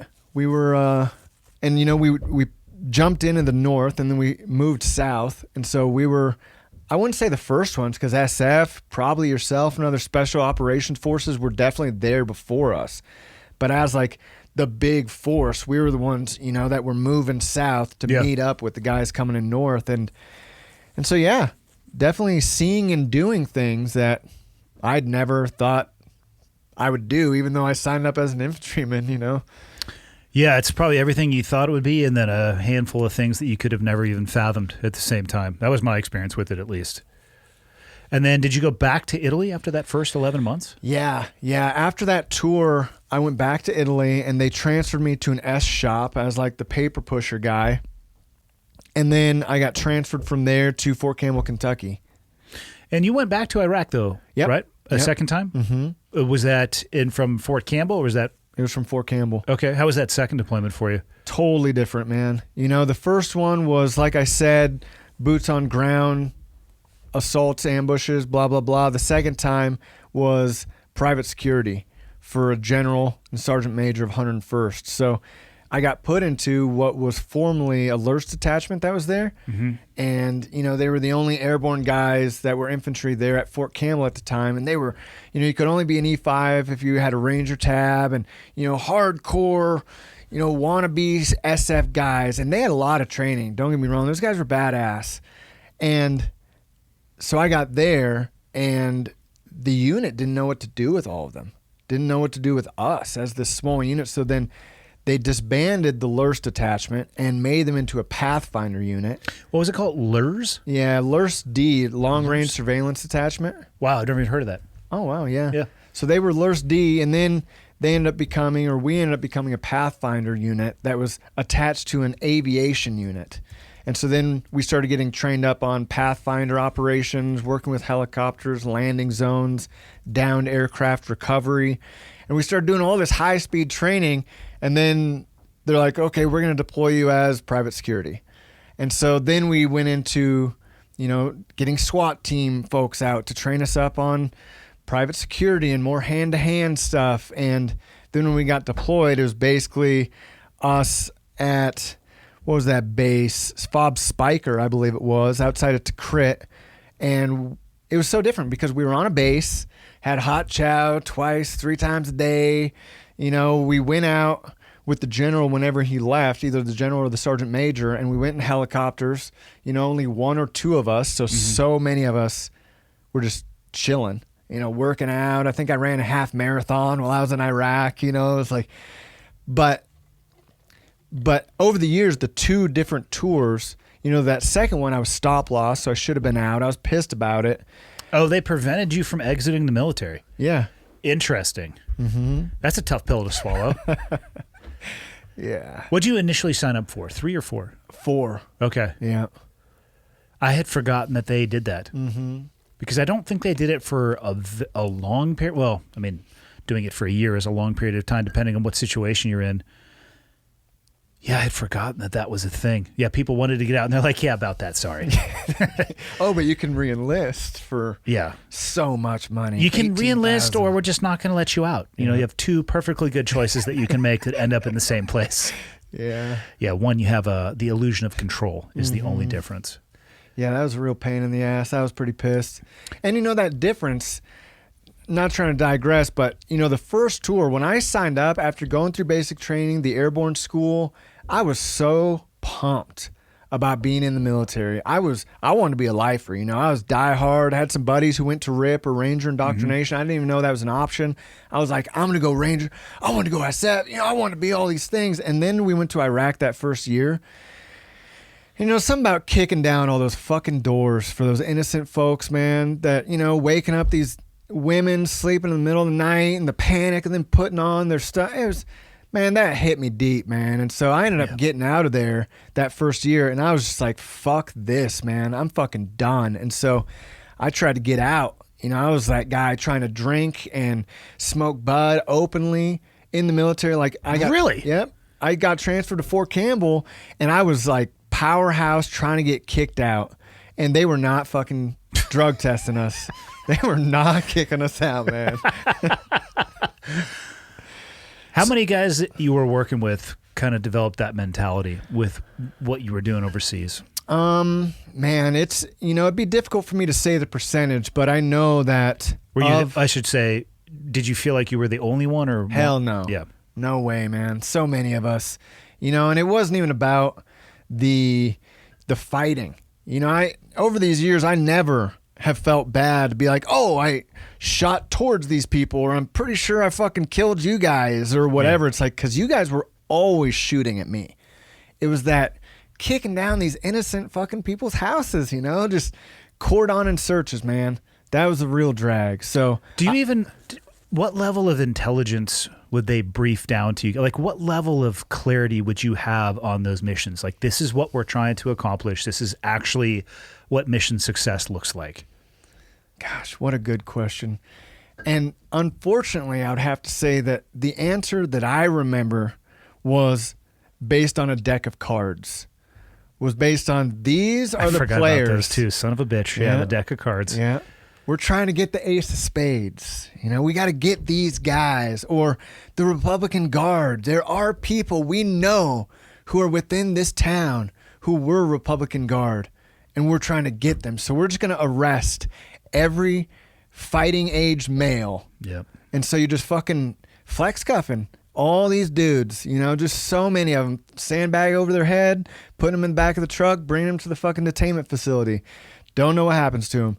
Next day, boom, So that was really the level of intelligence, was find these guys, and anyone could be them. I mean, that certainly is a strategy, but that strategy, like that broad fishing net like that, can also really develop a disdain and hatred from the local populace, and they will not help you. No. And they will fucking certainly help your enemy. Yeah. It was one of the things that I appreciated, and the reason I asked about that level of intelligence is what I really appreciated is that we pretty much every night had a very clear ability to measure success or failure. Like, this is the actual person that we're after. This is the intelligence that we have leading up to this. And don't get me wrong. Like, we went to some houses that were not the address that we were looking for. Not intentionally. We definitely did some damage. I've seen people get both hurt and killed, civilians, from either breaching charges or taking actions that through a different lens could be viewed even as just self-defense on their side. But, you know, it's a very binary and rote reaction a lot of the times in those environments. But I felt like I had a good understanding of the why. And I was always curious about what level of that made its way down to you. Like, the briefs that we were on were very detailed, and we would do a very detailed after action before. Like, cordon and search was not our job for sure. We didn't have enough people to do that, you know, regardless. So it was during that first deployment where you went from before that, like, I want to do this for life, to, you know what, hard pass. And then at that second unit, you know, there were the feelings of, God, I'd go visit some of these infantry units that were out there in the suck, and I'd be in fucking pressed uniform, you know, with my high-speed looking gear and the general, and I'd see them and I'd feel them looking at me like, you pogue, you don't know shit. And I'd be like, you have to define what a pogue is. Well, what is the definition? My understanding of the pogue was the person who was on the base, never going out into the shit whatsoever. They get deployed, they stay on the base, eat hot chow, go to the gym, probably have a girlfriend they're dating that are just on the base, and they never actually experience the local culture and the war. But they come back and they're like, look at me, the fucking war hero. We called them fobbits. Ah, yeah. I read that book, Fobbit. Is there a book called Fobbit? Yep. Is it about a dude who never left the fob? Yeah. All right. Fuck, I'm going to have to get that book. Yeah, it was quite a funny book, actually, but... Yeah, it's a real thing. It is. It is a real thing. Yeah, so... But then on the other side, as the years have gone on, that second tour, there wasn't a single shot fired on my side or any of the guys I was with. We never... I mean, we did convoys and stuff, but it was way more flying around, and... I mean, yeah, I might have felt a little danger, but not like that first time. And so as the years went on and that guilt or shame or whatever it was crept in, it was never from the second. It was that first. That was like, it went by so much faster, and there was such tight, you know, when I stay in touch with people I was in with, it's all from the first. Yeah. The second, it's like, whatever, man. I mean, I love you guys, but we didn't go through the shit, you know, so... Did you ever get to spend much time talking with the general and sergeant major, or were they a little bit hands off with you guys? Not with me. No, I never really talked with them. I would always be. I've never had really the opportunity to sit down. I mean, I'm sure they were a battle space commander of some kind or in charge of a large swath. It's a different experience, you know, than the people that they're going out to visit. And I have to believe, like in my last deployment in 2010, the CG would come by. Commanding general or battle space commander. It's like, all right, clean up the camp. Yeah. Get your uniforms on. So they drop in and they're like visiting with you in a totally artificial, simulated environment. I want to believe that they're smart enough to know that that's happening, and that long before they show up, word that they're arriving is there. So the food magically gets better. The equipment gets cleaned up. It's like, you're not really getting the spit on the ground, you know? I hated that, man. I felt so fake with all that. But yeah, that was kind of, it wasn't necessarily like that because we were around them all the time. So yeah, we wouldn't have to be like super clean GI. But at the same time, when I was the line guy, we went through that anytime they visited, which was so rare. So rare they'd come out and see us. Yeah, it is rare. And like I said, I'd be fascinated to talk with somebody because their experience overseas is just different than the experience that people have boots on the ground. Even though in the, you know, the cascading chain of command, they're at the top. Yeah. Different type of war. Yeah, and it's so interesting you say that because I'd seen that you had my former LT on here. He was my lieutenant, John Spencer. Yep. And, you know, we had these books come out right about the same time. I didn't know he was writing nothing. He didn't know I was writing anything. And I ended up sending him a draft before it got published, before I had it solidified.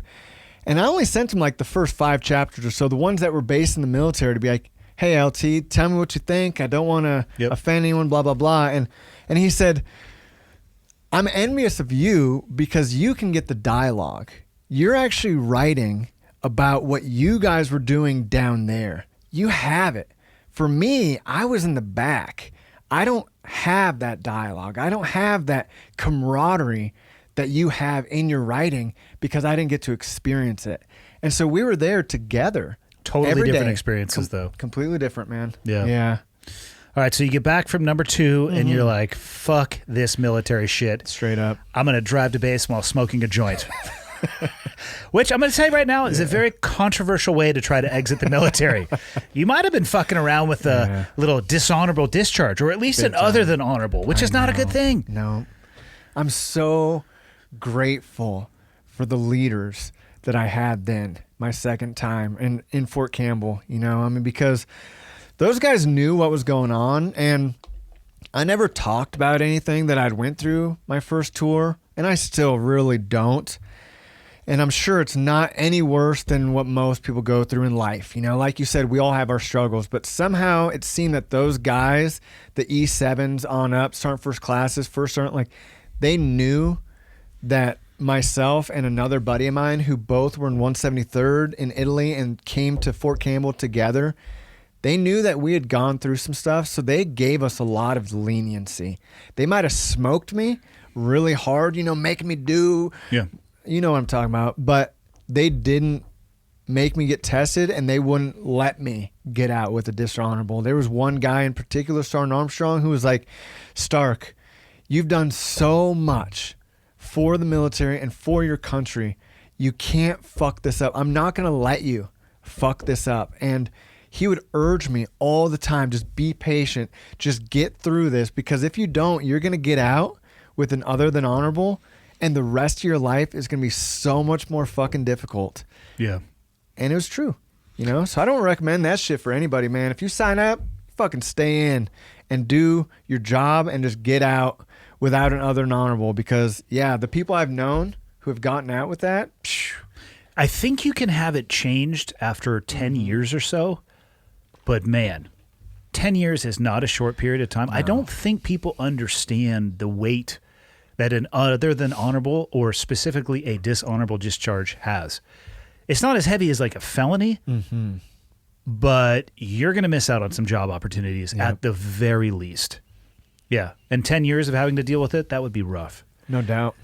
Why do you think you don't talk much about your first deployment? Gosh, I wish I was better at discussing these types of things, but I think a lot of it has to do with maybe not really feeling too hot about some of the things that we did over there. Yeah. And maybe not remembering. That whole memory thing is just, people have been talking and writing about memory and the way it works for so long, and I'm still one of those guys. I think I mentioned this to you or to someone before, but when I was writing the story I wrote, I'm a writer.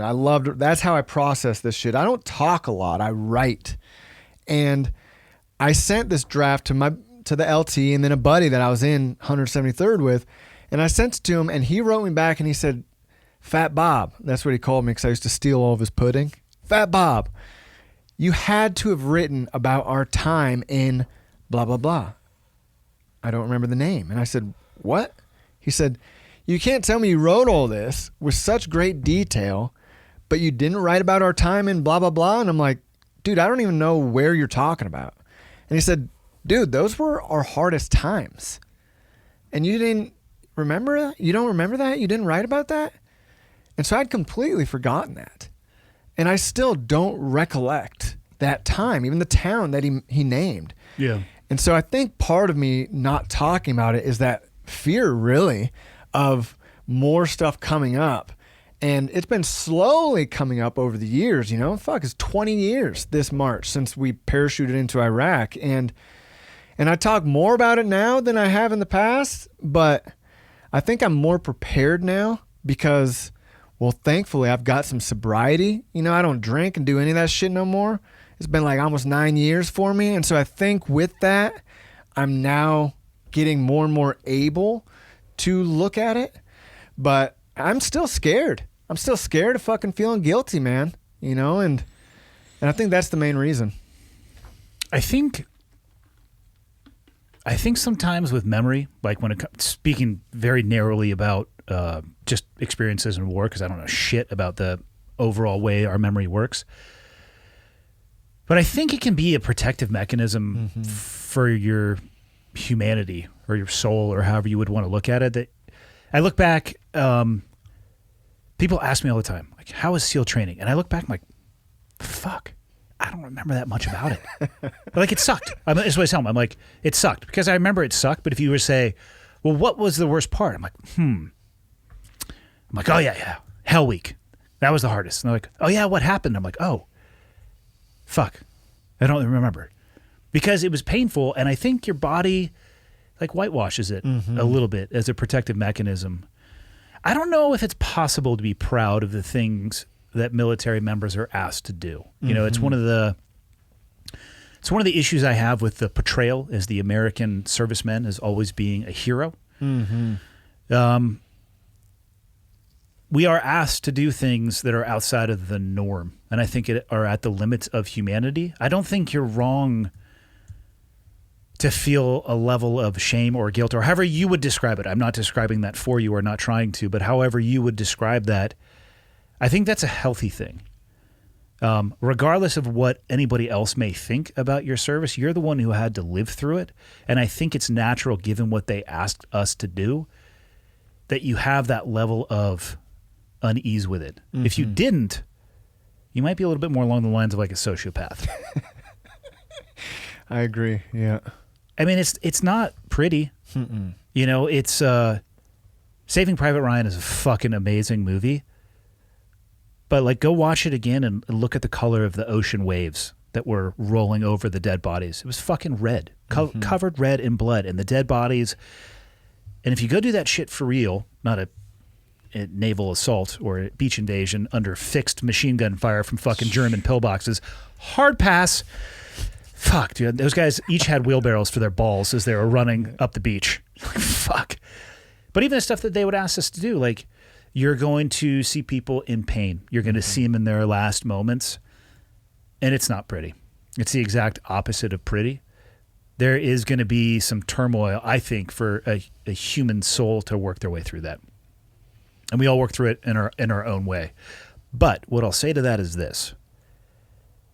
If you don't deal with it, it will deal with you.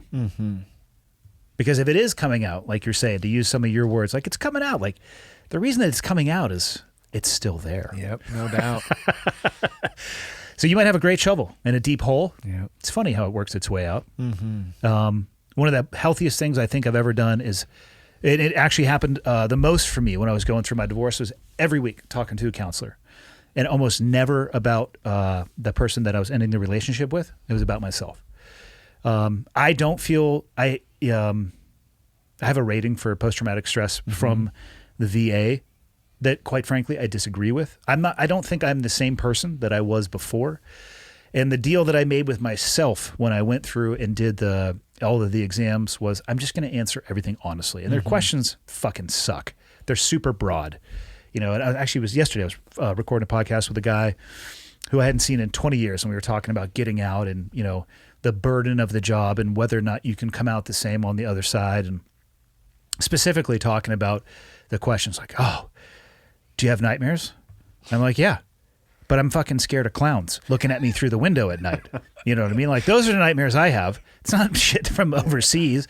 Or the biggest nightmares I have are with my kids. Not like something is going to happen to my kid, and it's like I feel like I'm in pudding and I can't run, right? Or something's happening and I'm like always a little bit late, and then fucking clowns looking at me through the goddamn window. It fucking scares the shit out of me. People who make those movies should be fucking burned at the stake, which is an extreme take, I understand, but I'm just saying they should stop making those movies. But working your way through that stuff, I think you have to do it before it works its way through you.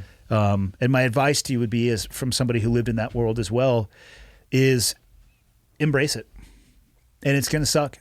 Portions of it will suck, and you might feel an incredible amount of shame. I look back at some of the lives that I ended up taking, and I could have seen it go in a different direction. And I sometimes will go down the rabbit hole of what would that person's life have been like, and they not found themselves geographically located with me at a particular time and place and took an action that ended up like that.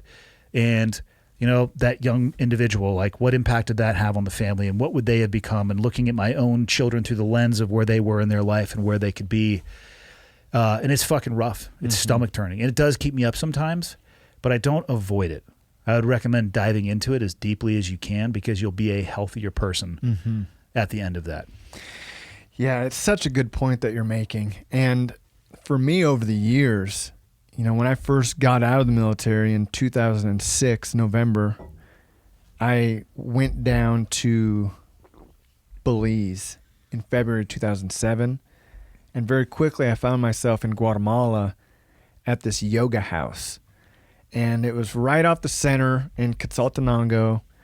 And I was in this yoga house, and all of a sudden, I got back into structure. I'd never done yoga, but I started doing Ashtanga yoga, which is a fast-paced, hour and 45-minute practice that's the same, boom, boom, every day. It's entirely too long, sir. Yeah, I can understand. From a CrossFit guy, right?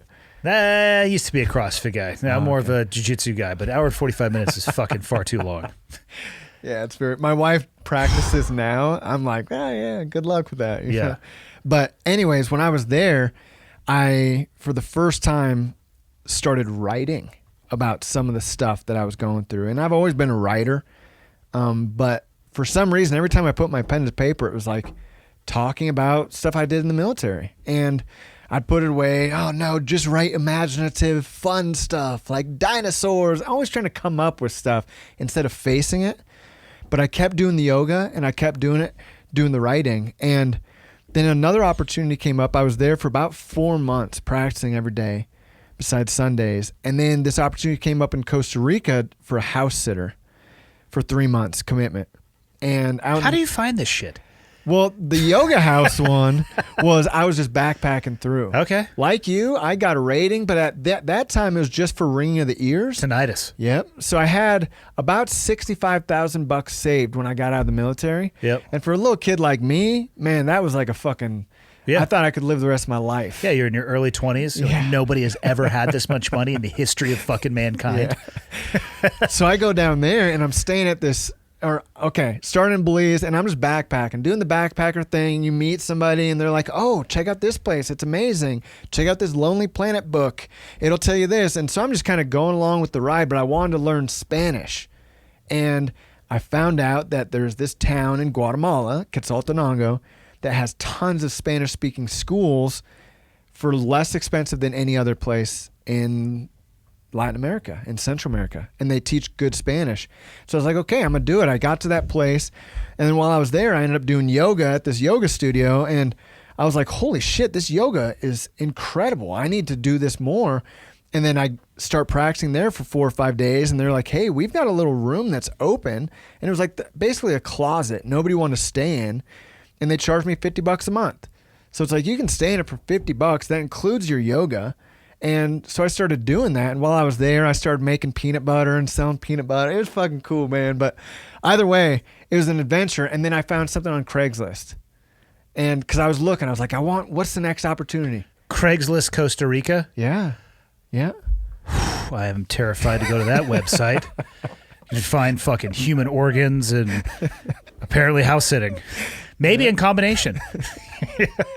Maybe that's how they get the human organs. I was a little worried about that. All right. But there were no problems. I didn't find any. Ended up going to this place. There was a house out in the middle of nowhere. There was nobody there even to greet me. They had a couple dogs. Person who was there before me had left the day I got there. It was coordinated. And so I get there, and while I'm there, I get to know some of these locals. I'd been doing some Spanish training, if you will, for about 4 months by the time I got there. So I was ready to just be around local people and speak Spanish. And really, I was starting to build my confidence again. After my time in the military, I got out feeling like a dirtbag, man. I ain't gonna lie. So I'm down there and I'm starting to like rehumanize. I'm just like these people. These people are struggling. I'm not the only one struggling in this world. It's starting to come down to reality, really, rather than just in my head. And so while I'm there, I started writing again. You know, I was doing little bits while I was in that yoga house, but all of a sudden I'm by myself in the middle of nowhere, and I started writing. And I started writing, and I just kept writing. And it was, 1, 2, 3 full composition notebooks. I just couldn't stop. And it was tears, sweat. I mean, just stuff coming out of me. I didn't even know was in there. And I put it away. I didn't think about it for about a year until I traveled to India. After I'm in Guatemala, I go back home to Alaska. Some job opportunities open up. I'm ready to get back, make some money. I get a girlfriend, and we decide we're going to go to India together. And we go to this meditation retreat. Awesome place. Into Buddhism, meditation, and we're over there. And same type of thing. I'm doing these forgiveness meditations, visualizing myself, other people, enemy, people on my own side, allies, and man, I'm having to forgive them and forgive myself. And holy shit, the emotions. And it's at a silent retreat center, so it's 10 days of silence. And you're just processing. And I don't know what anybody else is going through, but I know for me, I was going like right through my first, it was like my first tour, just, going through it over and over and forgiving people and seeing why things were the way they were, even if it was just my imagination, but learning some compassion. And so I go from there right to a Gmail document.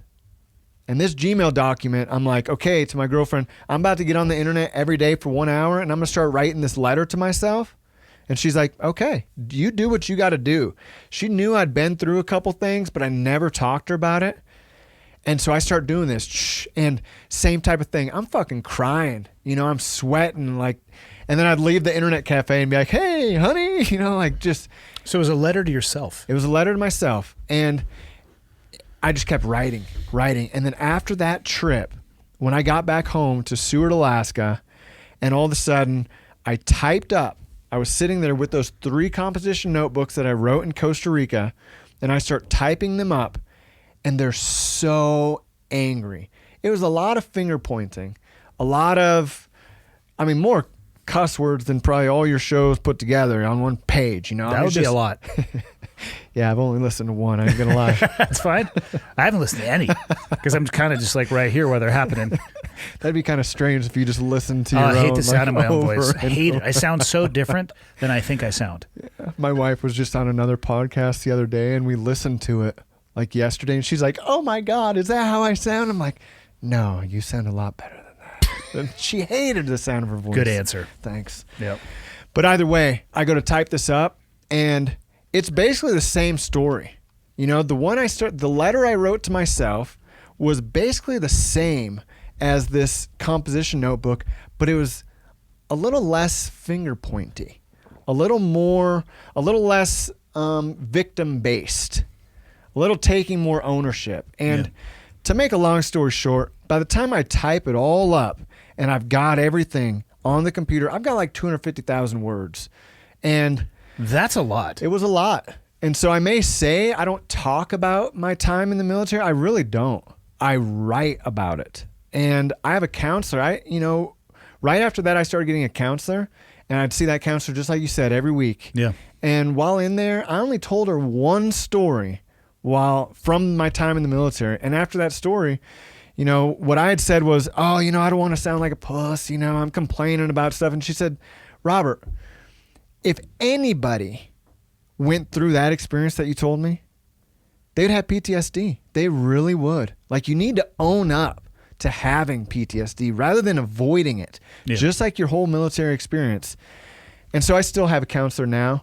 I talk to my counselor. It was every week, and now it's every 2 weeks. But to make a long story short, I feel like I wrote so much and owned up to so much that I had done. The first draft, I called it exposure therapy because I felt like that's what I was doing, was just sweating and reliving it. And over the years, it actually became maybe the only art, like my little piece of art, But well, for people who don't know, the average book is about 80,000 characters. That's right. So, you're talking 3 full-length books that you wrote. It sounds like very cathartically. Yeah. Do you still have it all? I don't really think so, man. No. over the years, I've lost so much, with my mom dying and my dad dying, these different computers. You still got the notebooks? Maybe. Have you ever heard Maybe. of this new thing called the cloud? Yeah, I'm now a member of. I have you the could cloud. drag a document into it, and then it wouldn't matter what computer Yeah. you use. I'm a late adopter as well. I tried to explain to my father what the cloud was one time. It was a very short and non-productive conversation. We'll leave it at that. It is very difficult to explain what it is. What you're describing, I think, is exactly what I was recommending to you. And, by saying talking to somebody or dealing with it, those are blunt tools, because what you were doing was what works for you. And that's actually all that matters.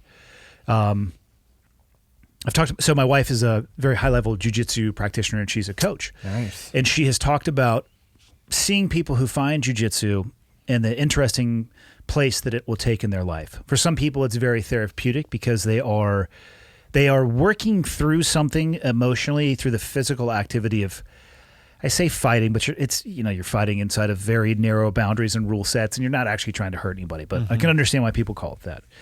But there's another group of people that use it as an escape and a way to not actually deal with anything. They say, because it looks like you're sweating, the literal blood, sweat, and tears sometimes, depending on the kind of person you are and how well you can tolerate not winning.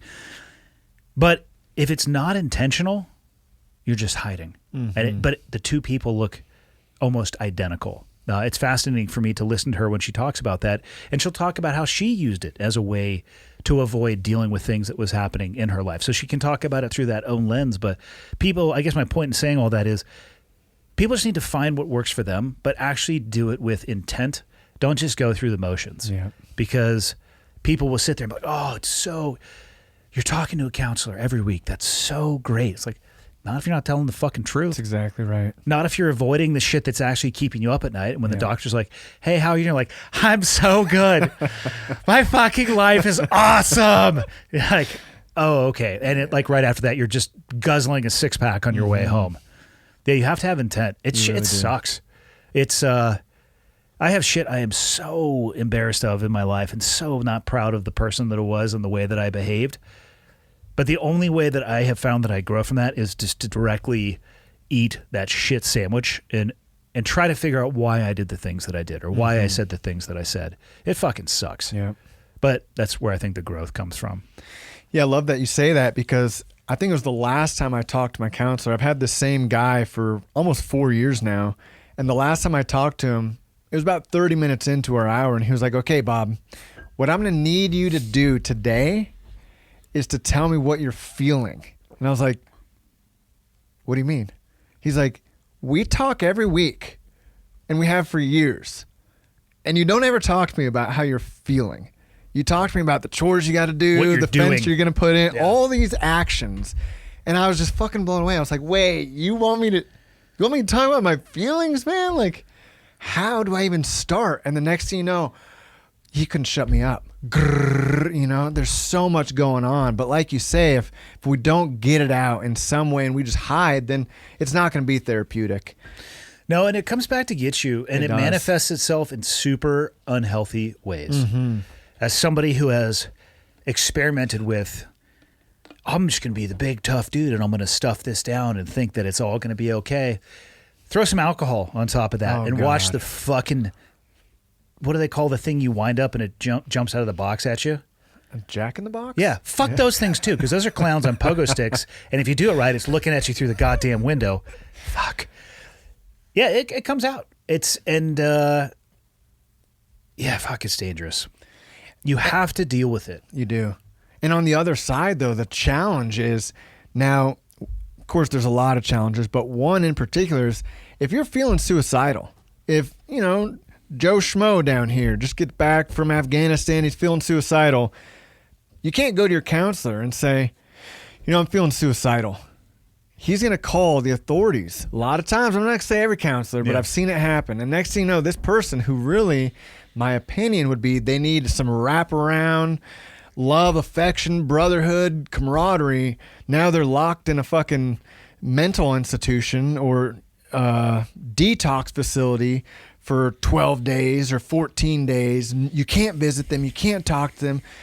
And they're on suicide watch. And then they get out of there and they're on fucking pills.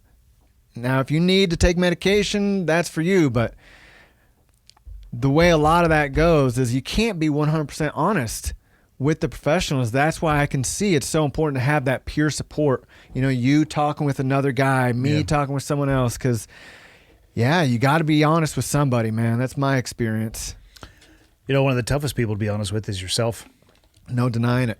Yeah, it's rough. Yeah, the conversations I have with myself sometimes, not all the time. I don't want to paint a picture that I'm like fucking living under my own guillotine that I built for myself. But it's like Just moping all day. No, I don't. But it's like I definitely go through. I mean, peaks and valleys. I think my peaks are a little bit shallower than most people's, and the valleys are shallower. I'd say I have a muted response most time, and I think that's just who I am. I don't equate that to military service. I think that's just who I am. But confronting both the peaks and the valleys actually in my life scare me pretty equally. I get nervous when things start going well. Like, okay, when's it going to trend down? You know what I mean? And I'm not, it's just, I'm not saying that that's right. It's just, that's the mentality that I have. I get maybe more uncomfortable would be a better description. Nervous, uncomfortable, some description or word that describes it in between the two. Because I'm waiting for the peak to go over the other side. And then the valleys, you know, I guess worry is not the right word. I guess they impact me about the same. Like, I know how to work my way through the valley. I don't enjoy it when I'm there.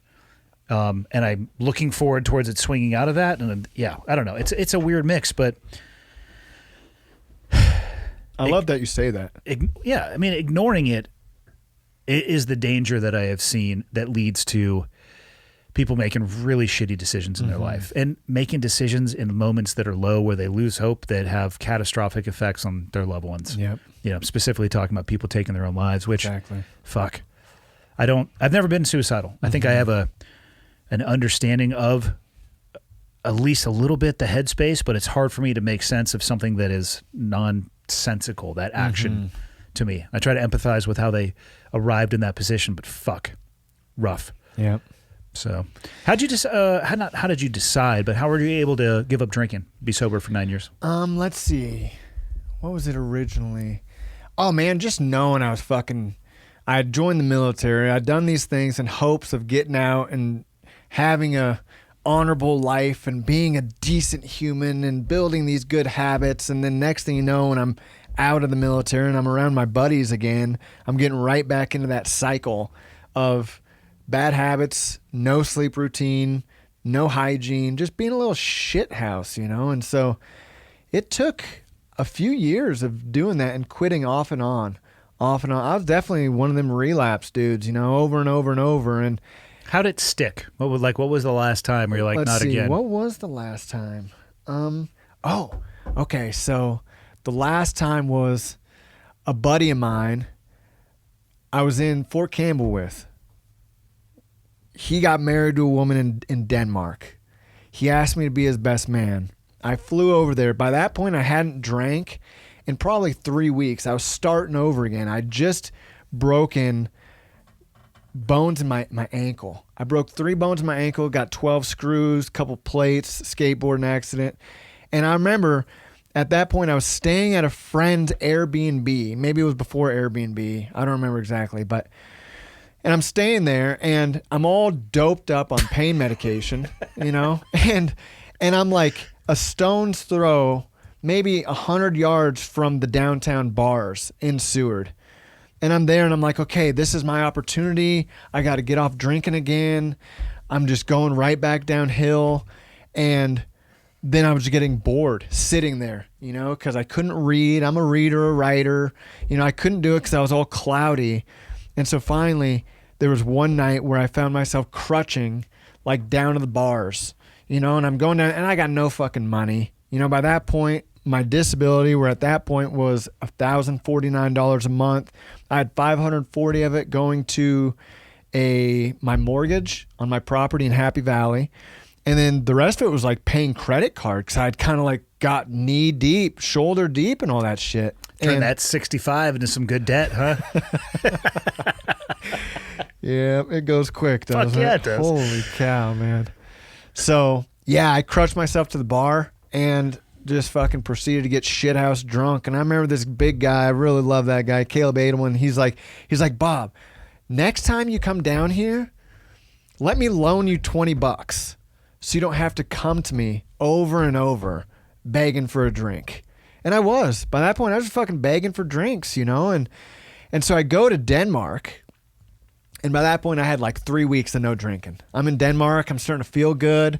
I'm just chain smoking at that point. I'm like, okay, I'll just smoke cigarettes. This will help me not to drink. And I wasn't drinking around my buddies. You know, a couple days of not drinking. And then the wedding happened. And everybody, they were getting shit. I was drunk. And they were like choreographed dancing to Backstreet Boys. Like those Danish people know Backstreet Boys. They knew all the dance moves. I was fucking impressed. Either way. They're all dancing, having a blast. And I'm like, okay, I'm going to drink. And I started drinking. And I had the best time. I mixed scotch. I mixed wines. Like, I drank so well. But I remember waking up the next day and just being like, I fucking got to quit, dude. This is it. And that was it. It's like for some, I don't know how. And there were periods before that I had not drank for 3 years and then started drinking again. But this point, like, I just knew that if I drink, I'm going to keep drinking and I can't stop. It's just like a habitual thing for me, you know? So from there it was, I mean, I'm not going to say it's any better, for each person got their own story, but then I just became basically addicted to smoking bud.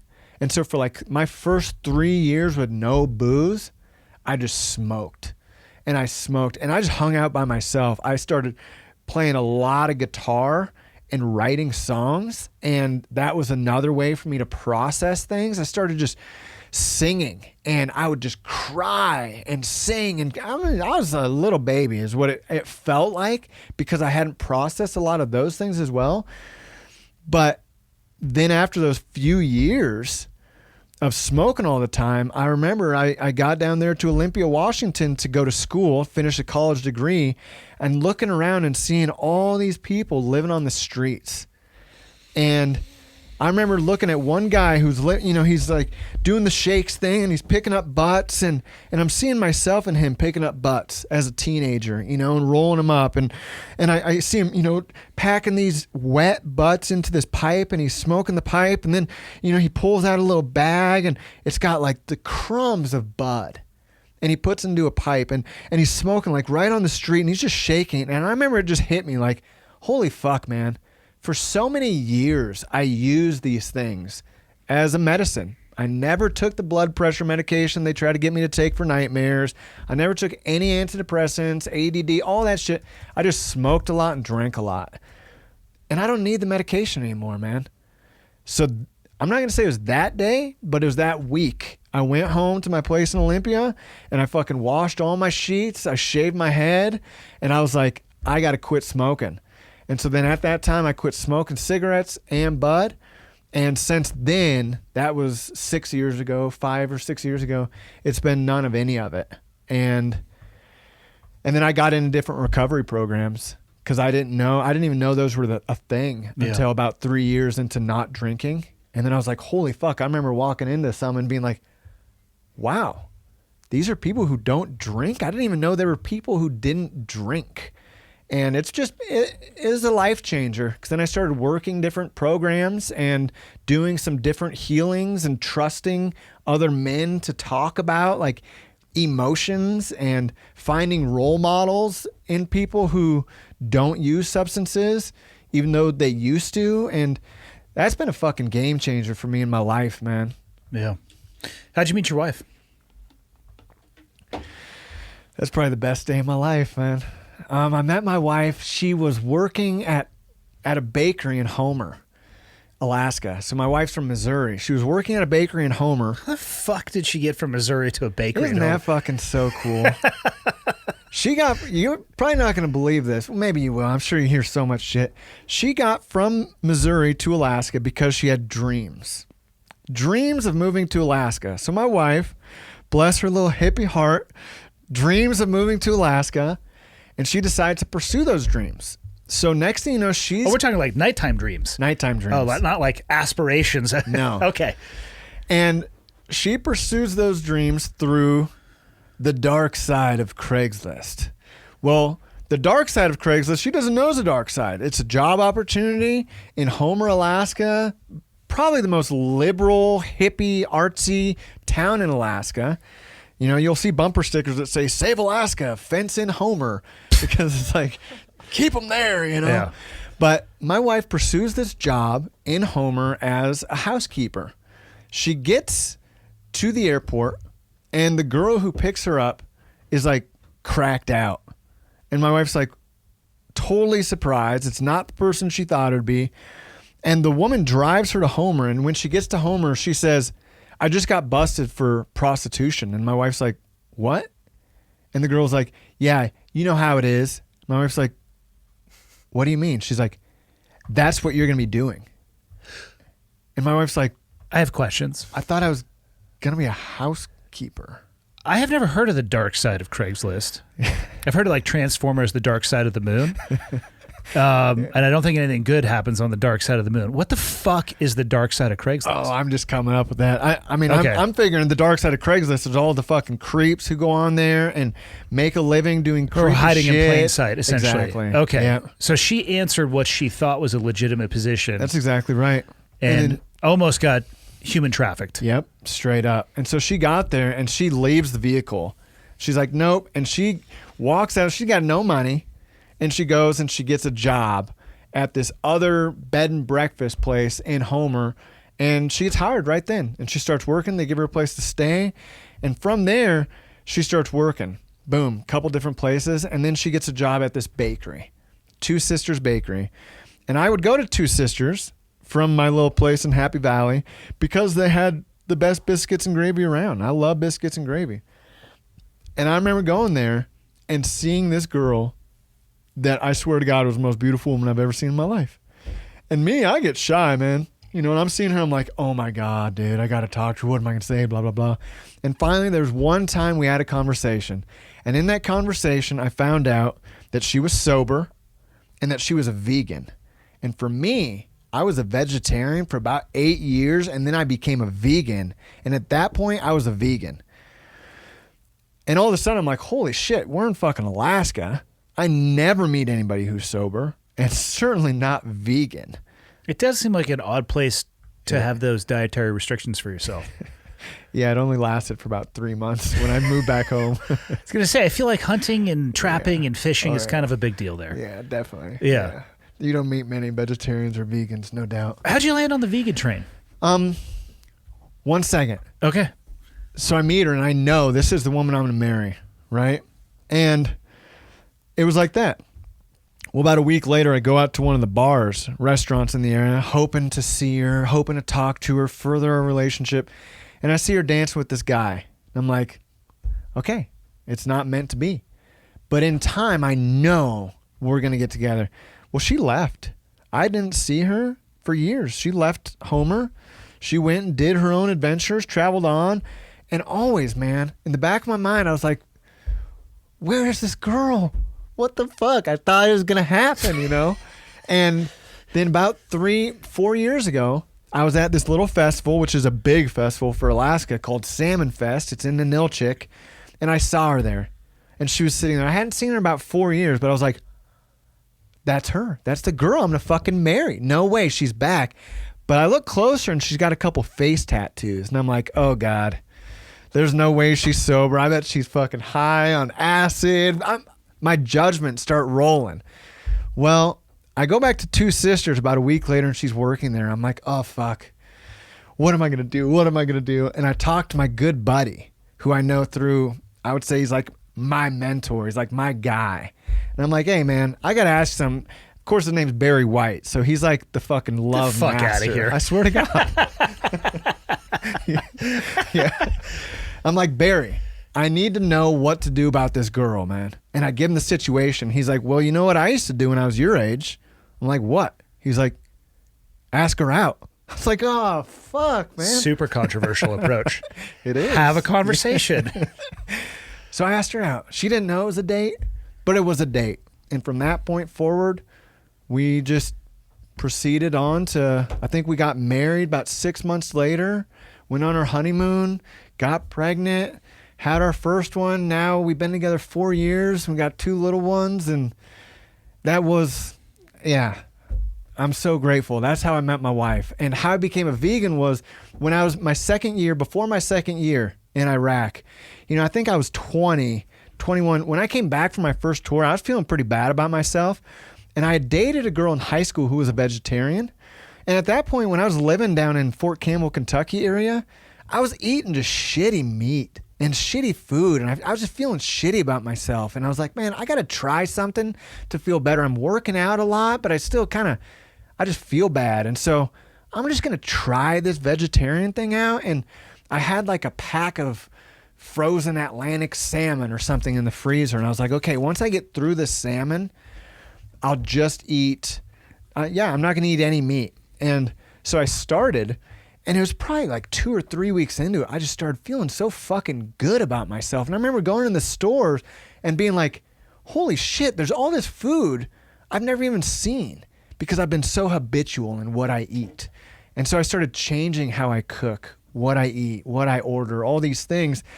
And then that went into just health, you know, me exercising and learning more about the health aspects of it. And then, which of course it all can be debated, and then going into the ethical confinement facility side of it. And then that led me to going to school for sustainable agriculture and learning more about how to grow food.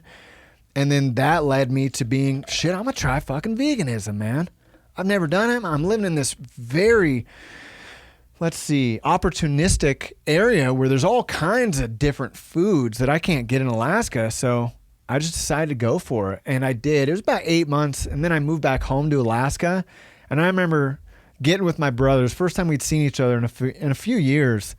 And my brother looks at me and he's like, Robert, you are so fucking skinny. He's like, shut up, bro. Pass me the hummus. Pass me the hummus. Dude, I just ate hummus in the parking lot across the street. Of course you did. Dude, I love hummus. But It's was chickpeas, true. right? Yeah. Not all of it. I had some hummus the other day that was all beets. It's fucking good, man. That sounds disgusting. Dude, it's so good. Did you piss red? I did. Yeah. Just like the waves in that movie. Yeah. Yeah. But yeah, it didn't last long when I got home. You know, I grew up fishing, and so I started fishing again, and now I eat a lot. Is your wife still a vegan? No, hell no. I'm just checking. Yeah, we both eat all kinds of stuff nowadays. But yeah, that's how we met. When did you decide to write the book? I never really decided to write the book. It just came out of me. And all the while I was writing it, you know, I was writing other things. I would dive into that, but at the same time I was writing for a newspaper, as I mentioned. And ever since I was little, I've been a writer, you know, from little poems about Ken Griffey Jr. as my fucking hero to, you know, the sky. I mean, I've always been into writing. And so that story for me, yeah, it was really something I needed to do. And then I tried, as I probably mentioned to you before, writing other things. And I have 2-3 other long stories. Well, you said you wrote 250,000 words. You've written a lot of things. Yep. I love writing, man. I really do. I do too. The podcast, the predecessor to the podcast was actually a blog I had. Nice. Called Confessions of an Idiot, because it was about me and myself. But I loved it. I loved the process. And what I found when I started podcasting is it's a quicker medium to get across the message than, because it takes me a while to write. Because it's just like blah, and then I'd be like, well, I got to take that out, and it refines down into something quicker. And I stopped once the podcast started continuing on because, like I said, it's a more expedient way to get my thoughts out. Yeah, but it just seems, for me at least, like they're so different. Because the way I write, maybe we're different in that sense, but I'm able to go deeper than a typical conversation. Yeah. For me, I think I'm kind of a slower thinker. I'm a slower learner. And so when I have a conversation, I often will leave the conversation and be like, shit, man, I didn't say this or say that. I do that all the time. Yeah. Okay, yeah. And I'm so a with genius writing, like several minutes after I've stopped talking to somebody. Or if you not a debate, but even just something where you're having a disagreement, like 10 minutes later, like, God damn it, I should have said this. Yeah. I get caught with that for sure. So you did write a book, though. Yep, I did. And did you know what it was going to be, or did you write a lot and then pare it down to what you wanted it to be? I wrote a lot, Yeah. and then I pared it down. And I had a few readers beforehand before I actually turned it into a book that really helped guide me, people I really trusted. And then going over it, I edited it and added and deleted. So, for years, I wrote, I would say, the first draft in 2007 at that place in Costa Rica. And just in June is when I finally have like a printed book. So that was like 15 years. June of 22. Yep. Damn. Yeah. And so, yeah. And I did, there was one reader in particular. I've been so surprised because the book has been read by 90-year-old women who buy it for their friends. And, there's things in it that I'm like, really? Like, I can't believe these people would be able to read it, these older Christian women, and identify with the story and want to share it with other people. But I did have one reader initially who had said, Bob, there's only one thing I would change in it. And I said, what's that? She said, well, you do use one 4-letter word a little too much. And instantly I get defensive. I'm like, well, hold on. It's a fucking war story. It's about drinking, dysfunction. What the fuck are you talking about? And then I did the whole search, find. To locate just that word. Ooh, and just that can be word. There were painful. like 3,000 uses of the word fuck. And I was like, well, I probably could delete some of them. And Those I are did. rookie numbers. You could up that a little bit. 3,500 would be solid. That's a full chapter. Just fuck. Yeah. That is a good way to add numbers, I guess, into any writing project, is you can just go back and add a little bit here and there. Definitely, really, man. Really bump those numbers up. Yeah. Or if you type in the word I, it's like, shit. Yeah, I do. That search say I feature is a lot. doozy. Yeah. How would you describe the book? Oh, man. What does it mean to you, and what do you hope that it means to people who read it? Certainly what it means to me is just a way for me to, I would say, step back from all those experiences that have made me who I am, to get a better understanding and maybe a clearer picture of them, the experiences, and be able to process them in a way that I can have a little more compassion for myself, for my mother, my father, my brother, all these, my former stepfathers, people I was in the military with. And I really feel like for me, it was necessary for me to have a happy life, man. And so if I were to look at like the plot, like what is the book? Oh, it's about this. It's about growing up in Alaska in a dysfunctional family, diving into prison life and brother. That whole thing I've already covered with you. And then going into the military and basically a young boy trying to figure out how to be a man without a positive male role model was really the way I saw it. And the way I've had some people respond, I can't say, I really do hope that just like with some other recovery rooms, people share their stories or whatever, I hope that by sharing it, it allows others, veteran and non-veteran, to share theirs with someone, whether it's write it down, whether it's orally, whether it's art, however it is that they can figure out how to get in there and put it out there so they don't have to live with it anymore. That I hope it inspires somebody to do that so they don't have to fucking kill themselves. Yeah. So they don't have to hide behind heroin and alcohol and whatever it is. And, I've had some people, the reason I'm here is because one of my neighbors. I was going to bring that up. We have to talk about the weird way that, well, it's not weird, the odd way that we were connected. Because your neighbor, it's just water. Thanks. You tell the story. Because fuck, you were the one who lived it. I heard about it through an email. My neighbor, man, this guy, I love this guy. Is this And- the trumpet player? No, different neighbor. That guy's great too. This guy, he's lived out there. He lives at the end of the road. He's lived out there for 20 plus years. He's an old Navy veteran himself, but he was out there before there was like a real road. And either way, the first time when I bought my place, he came over the first day I'm there with my brother, because we bought it initially together. He comes over, and he's got these long chaps on and this long gray hair. He's about 5'7", pretty portly fellow. And he's like, "Have you guys ever lived like this?" And we're like, "Not necessarily." He said, "Go get a piece of paper and a pen. You're going to have to write a lot of things down." We were like, And then he started talking, and within 10 minutes, I was like, fuck, this guy's right, man.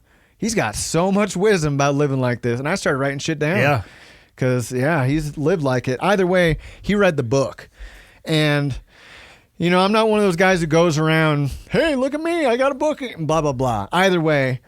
Did you give him a copy, or did he find one randomly? He found one. Yeah, I think he had found out about me being a writer, and he really looks up to writers for some reason. And he found a copy, I think on Amazon, maybe an ebook. I don't know exactly. But he read it, and my wife and I are on a walk with our kids, doing the backpack dirt road thing. And all of a sudden, his little Subaru, comes to a skid stop. And he gets out, before, I swear, it's even put out of drive. He gets out, and he comes right at us. And this is an intense guy. And nobody can be that intense who drives a Subaru, for clarity, all right? No, it wasn't a Subaru. It was a Lamborghini. No, I'm just joking. No, that's not on a dirt road. It's not. That shit's going right in the trees. So he pulls up, and he gets out, and he starts talking, and he tells me that my book had made such an impact on his life and had helped him to share some of his experiences from Desert Storm, is what he said, with his wife. Because he never talks about this stuff. He doesn't talk to anybody about this stuff. And all of a sudden, he started talking to me about some of his experiences. And he's crying, talking about the way that my book impacted him. And the very next day, he sends me an email. Well, after that, my wife and I, he gets in his car and drives off. My wife is patting me on the back, "Holy shit, Bob." And I'm like, I was speechless, that's the best response I could ever get. Yeah. And the next day he emails me and he's like, "Bob, I'm going to do everything I can to get your book out there. I truly believe this book can change people's lives, blah, blah, blah." And he sends me a few podcasts. He says, "These are podcasts I listen to. I never listen to the news. These guys are on it." And I'm like, okay, I'll reach out to them. I don't listen to any podcasts. I'm a music guy. And so I emailed you and, not thinking twice about it. I had no idea who you were. And I think I was pretty honest in my email. I've never listened to this. And next thing you know, I'm here. So it's because of him that I'm here.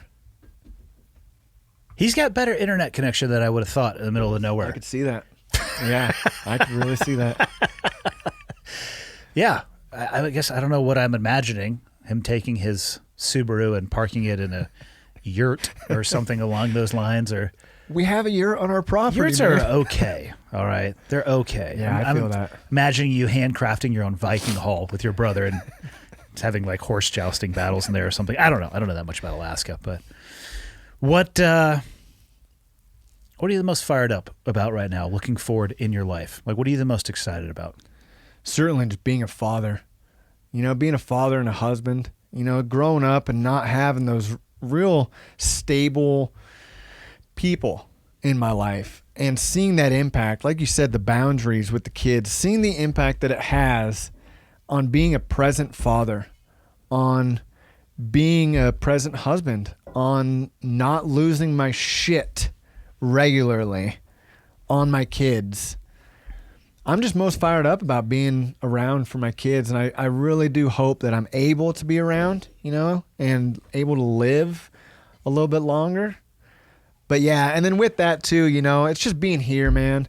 Growing up, I always dreamt about being a writer. And don't get me wrong, I loved writing for the newspaper because I could make people's dreams come true. They get in the paper and this and that. But I always wanted to be a novelist or someone who just wrote books.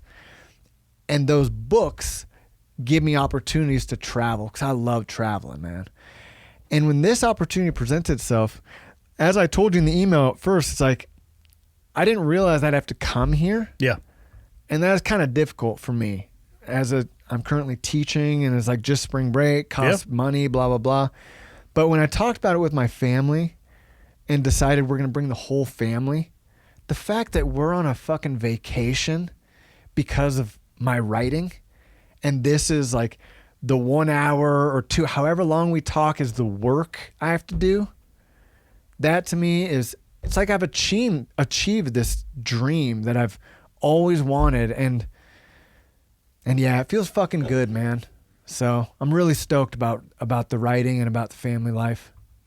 I'm assuming you're going to write more books? Yeah. As I said, I got a few that are in longer form. Fiction or non? That's a tricky deal, man. What about you? Do you do fiction or non? I don't write. You don't write anymore? It's just this? It's just this. Yeah. What would I describe my writing? The blog stuff was more kind of just like my opinion on stuff. Yep. Current event, or somebody would ask me something that kind of stuck with me, and I'd be able to like move past it in my mind by getting it down. Mm-hmm. So yeah, more of just my thoughts. I don't know what that's classified as. Yeah, I don't know either. Fiction or nonfiction. Probably nonfiction, I'd say. Yeah. Yeah, for me, it's like with the book that's been published, that was for years fiction. I had done the whole like, let me distance myself from it and create names for all these characters. And then I had a guy who I really respect, this author, read it.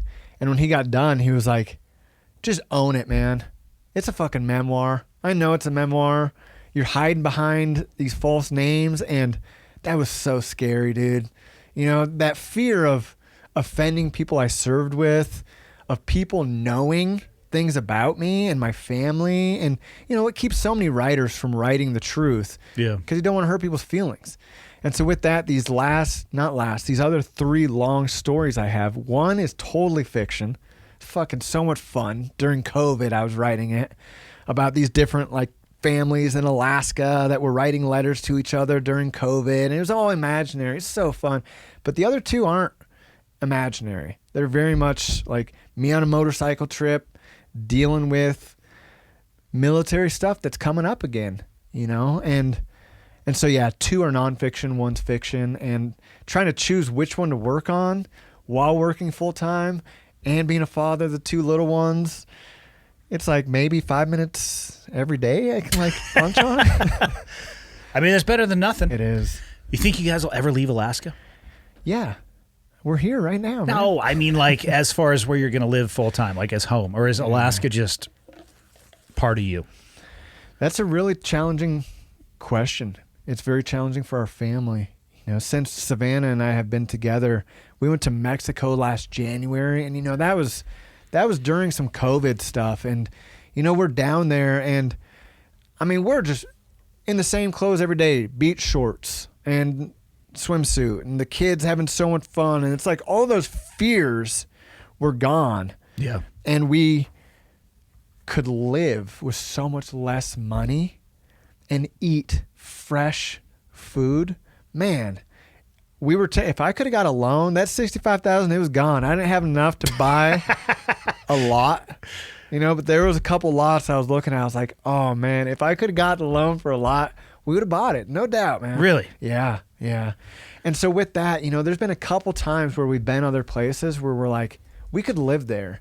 But what we've come down to now is that we're going to keep the place in Alaska because I'm not going to say I'm a prepper, but I do like to be prepared. There is a huge difference. There really One is, involves man. a tinfoil hat and a lot of conspiracy theories. The other one just involves paying attention a little bit and being prepared. Yeah. And so with that place, you know, we got 20 acres. We've got a decent sized garden.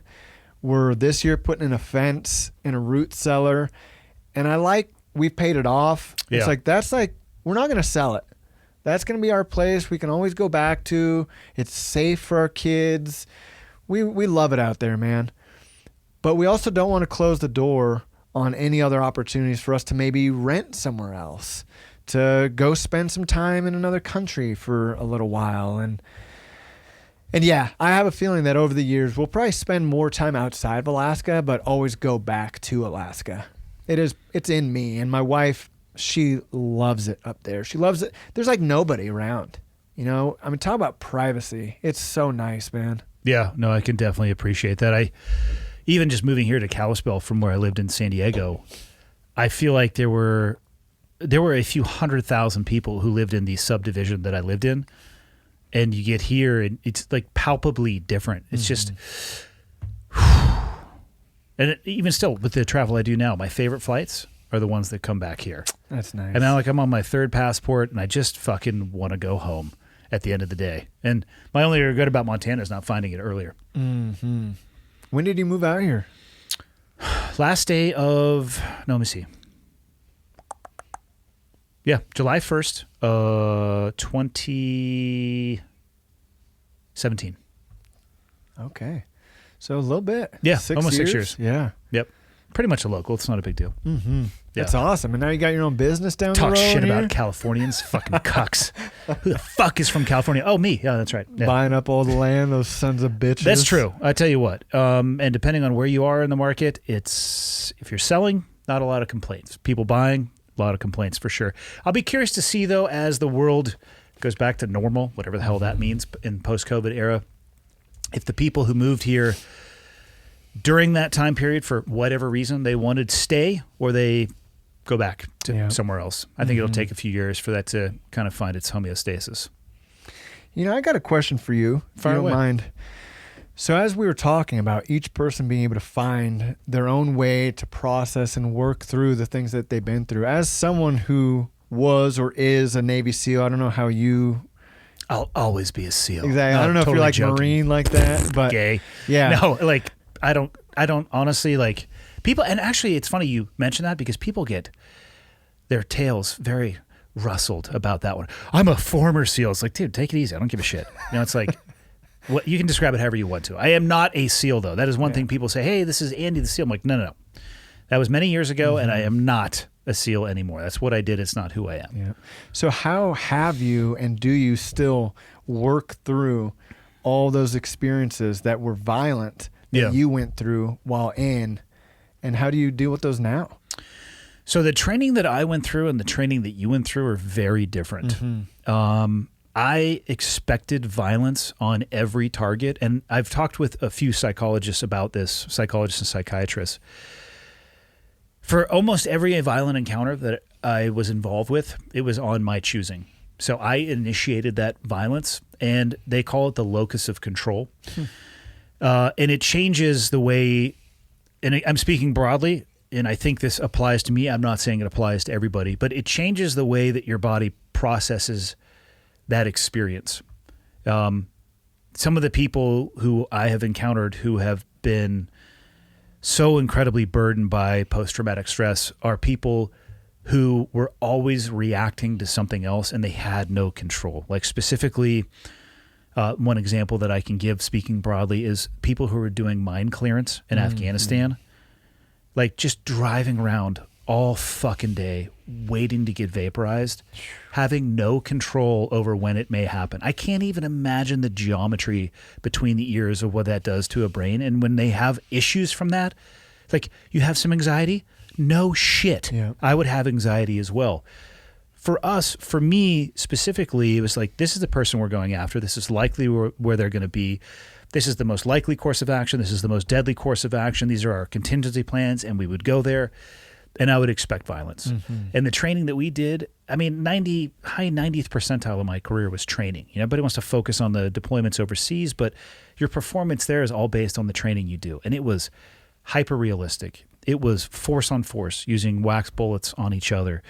We would do, you know, real world medical treatment on goats or pigs. And in the middle of a clearance problem, they would induce injury. So you're dealing with blood. You're getting covered in blood. You're dealing with, you know, one of the very common scenarios that you work your way through is a down man scenario. Like one of your best friends goes down. Like, what do you do? And the answer to that question is you win the fucking firefight and you deal with it later. Otherwise, two people are going to go down. And you work your way through all these things and you're constantly like sharpening that blade. And then when you encounter the violence, it wasn't that big of a deal for me. I don't take the decision or actions of taking another life lightly, but they don't haunt me either. I don't, you know, it's all based, you have to view it through the lens of what information did I have at the time and how much time did I have to make a decision. It's like a fucking fraction of a second most of the time. You know, it takes about a second to blink your eye 3 times. that's a lot of time in comparison to some of the decisions that I had to make, and I did the best that I could. But the training that I lived through and participated in, I really think helped dissipate that burden.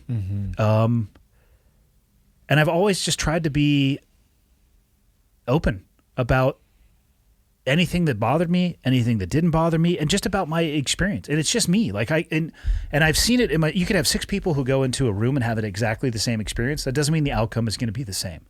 I think people are like cups. You know, like here's a good example. I have this larger Yeti-ish. I don't think it's a Yeti, and you know, the coffee from the store, and this could be me and this could be you, or it could switch, and we could go through something traumatic, and it might be like enough fluid to not fill this cup, but it's overflowing on this one. And I don't think there's any level of wrong or right in that.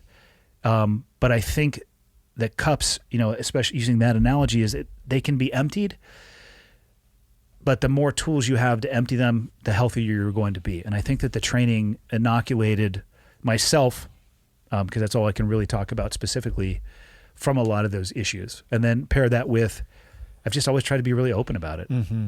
So.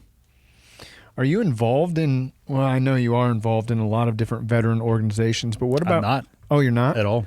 Oh, okay. Yeah. I have almost no touch points with any veteran organizations. And I think it's probably a selfish protection mechanism for me. I do not always want to be looked at as the person who used to be the fill in the blank.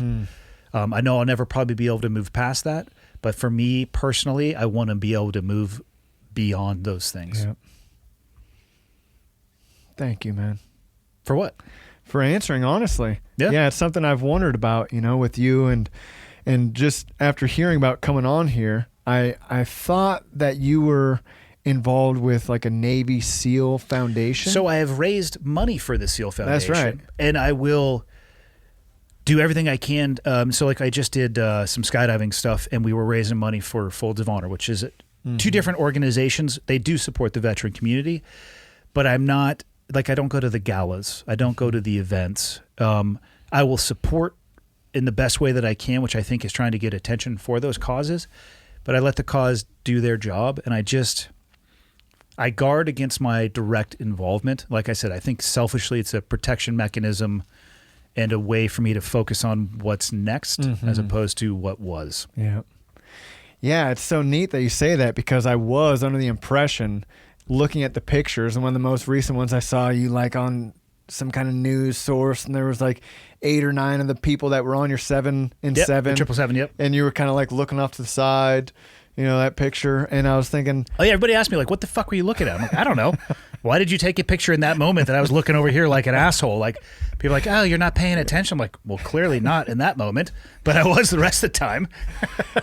But that picture and some of the things I'd seen made me have the impression, or I guess I had the impression, that you were heavily involved in the Navy SEAL Foundation and in that Folds of Honor. And I was feeling a little, what would be the word, insignificant coming on here, because I am one of those guys who, I don't go to the Legion. I don't go to the VFW. I'm not involved with Iraq and Afghanistan, Veterans of America, all these different organizations. I'm like, because I like who I am today and where I'm going in the future, rather than feeling like I'm just always going to be that airborne infantry guy who's telling stories about my time in Iraq. And I'm so glad to meet you and talk to you and find out you're not just Navy SEAL Andy Stumpf. Oh, I hate it.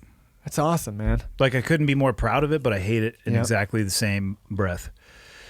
I've watched a lot of guys get lost in their identity, not from the SEAL community, just in general in what they used to do. And it's tough to drive a vehicle when you're looking through the rearview mirror. The windshield's got everything that I need to look at in front of me. So, and then what about as a father? You know, you said you had 3 kids, I do. right? 2 boys and a girl, 19, 17, and 14. Okay. So do you have any advice for a father? Yeah, just don't have kids. Too late, man. No, do the best you can. It's, you know, there are books, I forget what to expect when you're expecting. The classic book. Here you are, parents. Ready? Here, you know what to expect? More shit than you could ever prepare yourself for. And I think every parent at every fucking era is going to get to a place where you run out of answers and you just do the best that you can.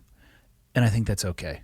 These people are like, oh, my child structured this and it's perfect and we have the best relationship. I'm like, why are you lying to my face? Like, what the fuck's wrong with you? Yeah. Like, I have kids too. It's an absolute nightmare sometimes. One thing I try to do with my kids, though, is I also try to be very honest. Like, I don't know the answer to this. I don't know what we should do here.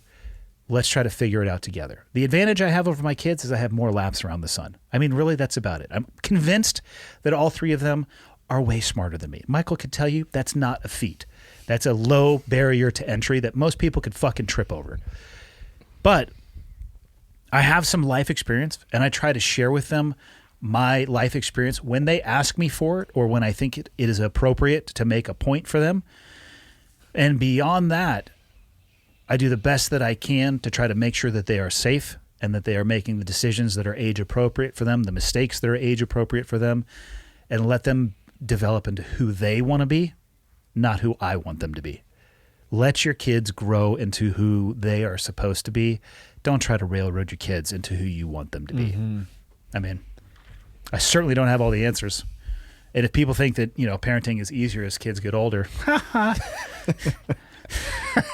we keep talking like that. We're going to get more time together when they get a little older. The older they get, the more influence everybody else has on them. As soon as they get friends, as soon as they go to school, parents, teachers, like it's your influence, you're fighting for time. You'd think that you would get more time as they get older. And I think you could probably have more meaningful time because their processing and cognitive ability can be more meaningful. I have found it to be the opposite. At some point in time, your kids are going to want to be around their friends more than they're going to want to be around you. And that is a tough pill to swallow. I bet it is, yeah. I think they come back, though. They come back. Are yours in the comeback? Absolutely phase yet? not. They're, 1917, 14, they're in the fuck around, find out phase right now. And I love it. One of them lives with me full time. The other two are living full time with their mom, but I'm getting to spend a good amount of time with them. So different. 3 kids, same approach for each of them. Not advisable. Raising 2 daughters, you won't probably experience this unless you have a son. But my sons, they came first. They were older, obviously, and you can, even from a verbal perspective, a tone of voice perspective, there's a way that you can have conversations with them. And I learned by being even just a little bit overbearing with the tone of voice with my daughter. And I watched her kind of shut down when she was younger. I was like, ooh, like different approach. Got to be careful. Don't want her ever to think that it's, that she should be demeaned or talked to in a negative manner like that. It's stuff that you don't recognize until you make a mistake. You're like, oh, I'm gonna write that one down. Yeah. Try not to repeat it. And then what about, if you don't mind me asking, you had mentioned earlier about seeing a counselor. Yep. After or while you were going through your first divorce. Yep. So it will be the first and only. Yeah. Yeah. Sorry. That's right. As a husband and father, do you have any advice or suggestions regarding how to have a long-term, sustainable, healthy marriage while parenting 2 children? The best advice I could give you or anybody else would be address problems or any potential issues as early as humanly possible. Just because you wait or tolerate something up front doesn't mean that it's going to get better over time. And people will oftentimes, if not always, they show you who you are, like a sliver at a time. So if I look back, I was married for 19 years and 11 months. I'll speak super broadly. I'm always very cautious about talking about that relationship. The things that were problematic between the two of us, there were slivers of that earlier on, as far back as I can remember in that relationship. But you stack slivers on top of slivers on top of slivers, and it can become something that is incredibly impactful and meaningful, not always in a positive direction. Addressing it earlier on would have been the healthier approach as opposed to dragging kids through an unhealthy environment. Stand up for yourself and listen to your partner when they stand up for themselves and work your way through it. And if you can't work your way through it, find a healthy way to find a solution or, one of the things I hate is people saying, "Oh, we need to stay married for the kids." Mm-hmm. That is one of the fucking dumbest things that I've ever heard. Because why would you want to raise your kids in an unhealthy environment that models for them their first look at how a man and a woman, or in this world, whatever variation of that you may want, deal with each other? Because that's what it is. It's modeling. And if you have a daughter that sees their mother being constantly metaphorically pushed into a corner, actually, I guess it would be true even if it was physically pushed into a corner as well, but demeaned or ridiculous expectations, you don't have to teach them that that's the normal. They're looking at it because that is their normal. So find a healthy way to work through it, or find a healthy way to move on from it separately if you need to. This idea of we have to stay together for the kids is such dog shit. That is so antiquated. You can't be the best father, not you, but in unhealthy relationships, if they could separate from that as parents and be the healthiest version of a mother possible and the healthiest version of a father possible, how is that not better for the kids than having them live in fucking chaos? Again, my personal opinion, it might not be might not be popular, but I hate people. Oh, it's got to stay for the kids. Like, that is a fucking excuse of all excuses. And when you add onto it that 1 3-letter word, sin, that can cause so much destruction that if you do part ways, you're sinning in the name. Man, I agree with you 100%. My brother and I have these discussions quite often, how I think we were better off not having our father around, and he thinks it doesn't matter what the father and mother are like, the two should be together to raise the kids, and they'd be better off. I just don't agree. Yeah, I don't think, I don't think having children grow, well, like, what if in that situation the husband is routinely getting loaded and beating the shit out of the mother? Yeah. Like, they should stay together for that? What the fuck are you talking about? What is that teaching the kids? It's teaching them that that's normal and that's how you should treat your partner. Like, hard pass. Again, people are free to feel how they want to, but I certainly land on, I think the healthiest approach is the one you have to take for the kids. And that advice or suggestion, whatever it is you want to say that you just gave regarding see those slivers early on. And address them. Exactly, man. I mean, because right now my wife and I mean, it is the best relationship I've ever had. And we both came in with pass. I was in my mid-30s. She was in her 32, 33. And within those first, we got married, known each other 6 months. By 9 months, we were seeing a counselor. Yeah. And I'm so glad. I think that's a healthy step. Me too, it's not man. unhealthy. Yep. Does everybody need to do that, or should everybody do that? I don't know. Depends on your situation. Same here. Yeah. A neutral third party who can talk to you about how your brain works, or maybe why you think the way that you do based off your previous experiences. I'm sorry, how's that negative? I can't think of any way. I can't either. Be negative, yeah. Unless you're worried about pay for it. You got to pay for it. That is true, and a lot of people worry about the stigma that might be associated with that, and I hope that goes away, because it prevents people, I think, from taking the steps sometimes that could really improve the quality of their life. Yeah. But again, my opinion, and Michael will tell you, I'm a fucking idiot. So, just a little bit. Yeah. Where can people find your book? You haven't mentioned the name of it a single time. This happens very often with people. So we're going to do Marketing 101. Your book is called, and where can you find it? My book is called Warflower. Best name ever for a book, by the way. How'd you come up with that? Let's see. My friend came up with the title. Yeah, a good buddy. I was having brainstorm different names for characters back when it was fiction. And at that point, I think it was called Exposure Therapy, and I didn't want it to be. And he had read it, and this is a philosophy guy. It took a long time for him to answer, and then finally he was like, Warflower. I was like, fuck, man. All right. That's the name. It's good to have friends like that. Yeah. And then the very next day I'd read, I'm a fan of Thich Nhat Hanh, a Vietnamese Zen Buddhist monk who recently died. But in one of his collections, there was a poem, and it mentioned the Warflower. And that was like the look of the bombs dropping in the distance was this flower of destruction. And so it's called the book is titled Warflower, A True Story of Family, Service, and Life in Alaska. And it can be found on Amazon. It can be found in your local Alaskan bookstores if you make it to Alaska. You can... I don't know if I'm going to come to Alaska just for a bookstore, but if I do go to Alaska, I will try to find one. Yeah. You can contact me through the website secretgardenalaska.org. Do you do social media of any kind? Yeah, actually, I didn't before the book came out. And, that was a real challenge with the whole publishing of the book and the social media, because maybe I already mentioned it, but I had these huge dreams of this book. I'd worked on it for all those years, and I thought, oh my God, I'm going to be on fucking Oprah. I'm going to be like, you walk through the airport and there's my book next to Tom Clancy, all these things. And so I tried agent after agent after agent, 100+ agents being rejected. And then finally I'm like, okay, it's not meant to be through the agents. Maybe it's because I need more education. Maybe I'll go back to school. I'll go to grad school and I'll focus on getting a Master of Fine Arts.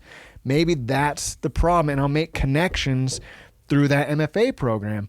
So I apply for the MFA program in Moscow, Idaho. It's the only school I apply for. My teachers who wrote the recommendation letters, they believed in me wholeheartedly. There's no way you're not getting into this. They read Warflower. My buddies who wrote the letters for me, my wife, we were all planning that the Stark family is going to be moving to Moscow, Idaho, because Dad's going to be in the MFA program. So, we're thinking, we're going to have the second baby in Idaho. That's cool. It's where I was born. I mean, all these visions that ended up not coming true. So when I got the letter of rejection, I mean, I just really couldn't believe it. But then I shared it with my wife, and she couldn't believe it. And it took about a day, 2 days before finally it sunk in, like, holy shit. Here I am. I got fucking denied again. All these agents, and now the college. Maybe I'm just not meant to be a writer, man. Maybe I'm not meant to be a paid read writer. I just keep writing in my journal, and maybe somebody will read it one day. And so that day I called my good buddy, Barry White, and he says, he listens to me for a while. I'm fucking ranting, pacing in my driveway. And finally, after calmly listening to me, he said, Bob, you have that fucking book on your computer, and you as a father now, you need to make money, and you need to get that story out there for others to read it. You need to fucking self-publish that thing. And for me, as someone who's gone to all these writing conferences and learned, like, self-publishing is like the epitome of failure in the writing world. I got to do all my own marketing, my own promoting. Nobody's going to pay me up front. I have to make the money my own. The book's going to look like shit, because all the self-published books I'd ever seen before that were shitty quality. But he said that, and then he started talking about it for a few minutes, and all of a sudden it fucking hit me. You know what? He's right. And so from that point forward, I started looking into self-publishing and thinking, wow, this is so rad. Because some of the agents that were really interested in my book, they wanted serious fucking changes. And one of the change was in the book, there's a part where I wasn't involved in this, and I hate to say the word on the air, but there's a part in the book where some of the people I was rolling with get involved in a gangbang. Yep. And I left the scene before that went down. But anytime someone reads the book, I think, fuck, what does that old lady think of the gangbang scene? Like, damn. And this guy wanted me to take out the gangbang. And then same things with war. There was a part in the book that is some soldiers pissing on some dead bodies, dude. Yeah. And then they load those bodies up in the back of a fucking, dining facility vehicle that we bring back to the base. And we all thought, like, oh, that'd be so funny. I didn't piss on the bodies, but I was watching. And so there's a couple scenes in the book that I was like, oh God, and that part also, a couple agents who were interested, 2 of them wanted me to remove it. You got to leave that in. I know, man. It's been real hard, but I did. And with that, I went the route of, you know what? Fuck what all these people think. Fuck these gatekeepers of the literary world that aren't going to get my stuff. It's not hip right now, man. And you know what? I don't care. I paid to get a professional to design the cover. I paid for the editing. I paid for that same professional to do the layout inside the book. And anyone who were to hold and read the book would think, this is like Penguin, Random House. Like, this is top notch. It looks great. But with that came the promoting. And so now, after that, long story short, I had to get on Facebook. And I had to get on it. And I'm like a nobody, you know. I got like 180 fucking followers, dude. But still, I got to put it out there and trying to find that balance of like, okay, promote, like, this is the book, but then also how private to make it. And just be yourself. Yeah, thanks, man. Just be yourself, man. It'll be all right. Yeah. But with that too, you know, my wife and I had looked, because she really believes in the book, because she believes in me, thank God, man. But with that, we were looking into, okay, how can we get this thing out there for others to read, and maybe it can touch them in some non-sexual way. Yeah. And I was looking into publicists. You know, all these agencies have these publicists, and man, these publicists, it's like $4,000 or $5,000 a month. We don't have that, man. That $65,000 is gone now. Now it's like 8. And it's going down quick. Yeah. You know, so I think you can do it yourself, man. I think you can too. And we are, thanks to people like you who are really helping, man. So that's where the book is. And that's why I have social media now. Yeah. Post pictures of like cats and stuff. I don't know. It seems to work for people. I think so too. But there's one guy in town, Homer. I'm not going to speak too poorly about anybody, but, you know, he's written a couple books lately that I think they're based around cats. And people are into kinky shit. They really are. Yeah. Cat people worry me. Yeah. I don't have any reason to actually say that, but I feel that way. That's just my truth. I'm sharing my truth with you. You don't have a cat? No. Do you have a dog? I lost all the dogs in the divorce. I have visitation occasionally. Well, you could always come visit my cat. What's its name? Istanbul. No, I'm out. I will let you close it out, Mr. Stark. All right. What would you like to end it with? We've been going at this for like 2 hours and 40 minutes. I just want to thank you so much for having me on here, and thank you for controlling. Thank you. Michael's the man behind the scenes. I keep offering to put a camera up there. He says he doesn't want to break the internet with his chiseled good looks. It's too beautiful. Yeah. Those legs. Handsome, Michael, not beautiful, all right? Thank you, sir. Yeah, let's not get crazy. You're not beautiful. You're like moderately attractive for a dude. Appreciate it. Yeah. And not try to end on a serious note, but seriously, we already talked about it before, and you know, there are way too many people, both veteran and non, who are going through so much shit that they don't know how to get out and get through. So please, for all of those people who are listening, to find some way to get that stuff off your heart in a healthy way, and not to fucking blast yourself, man. Yeah. Because there's too many people doing that shit. I know, man. Cool. That's all I got. Thank you. Thank you.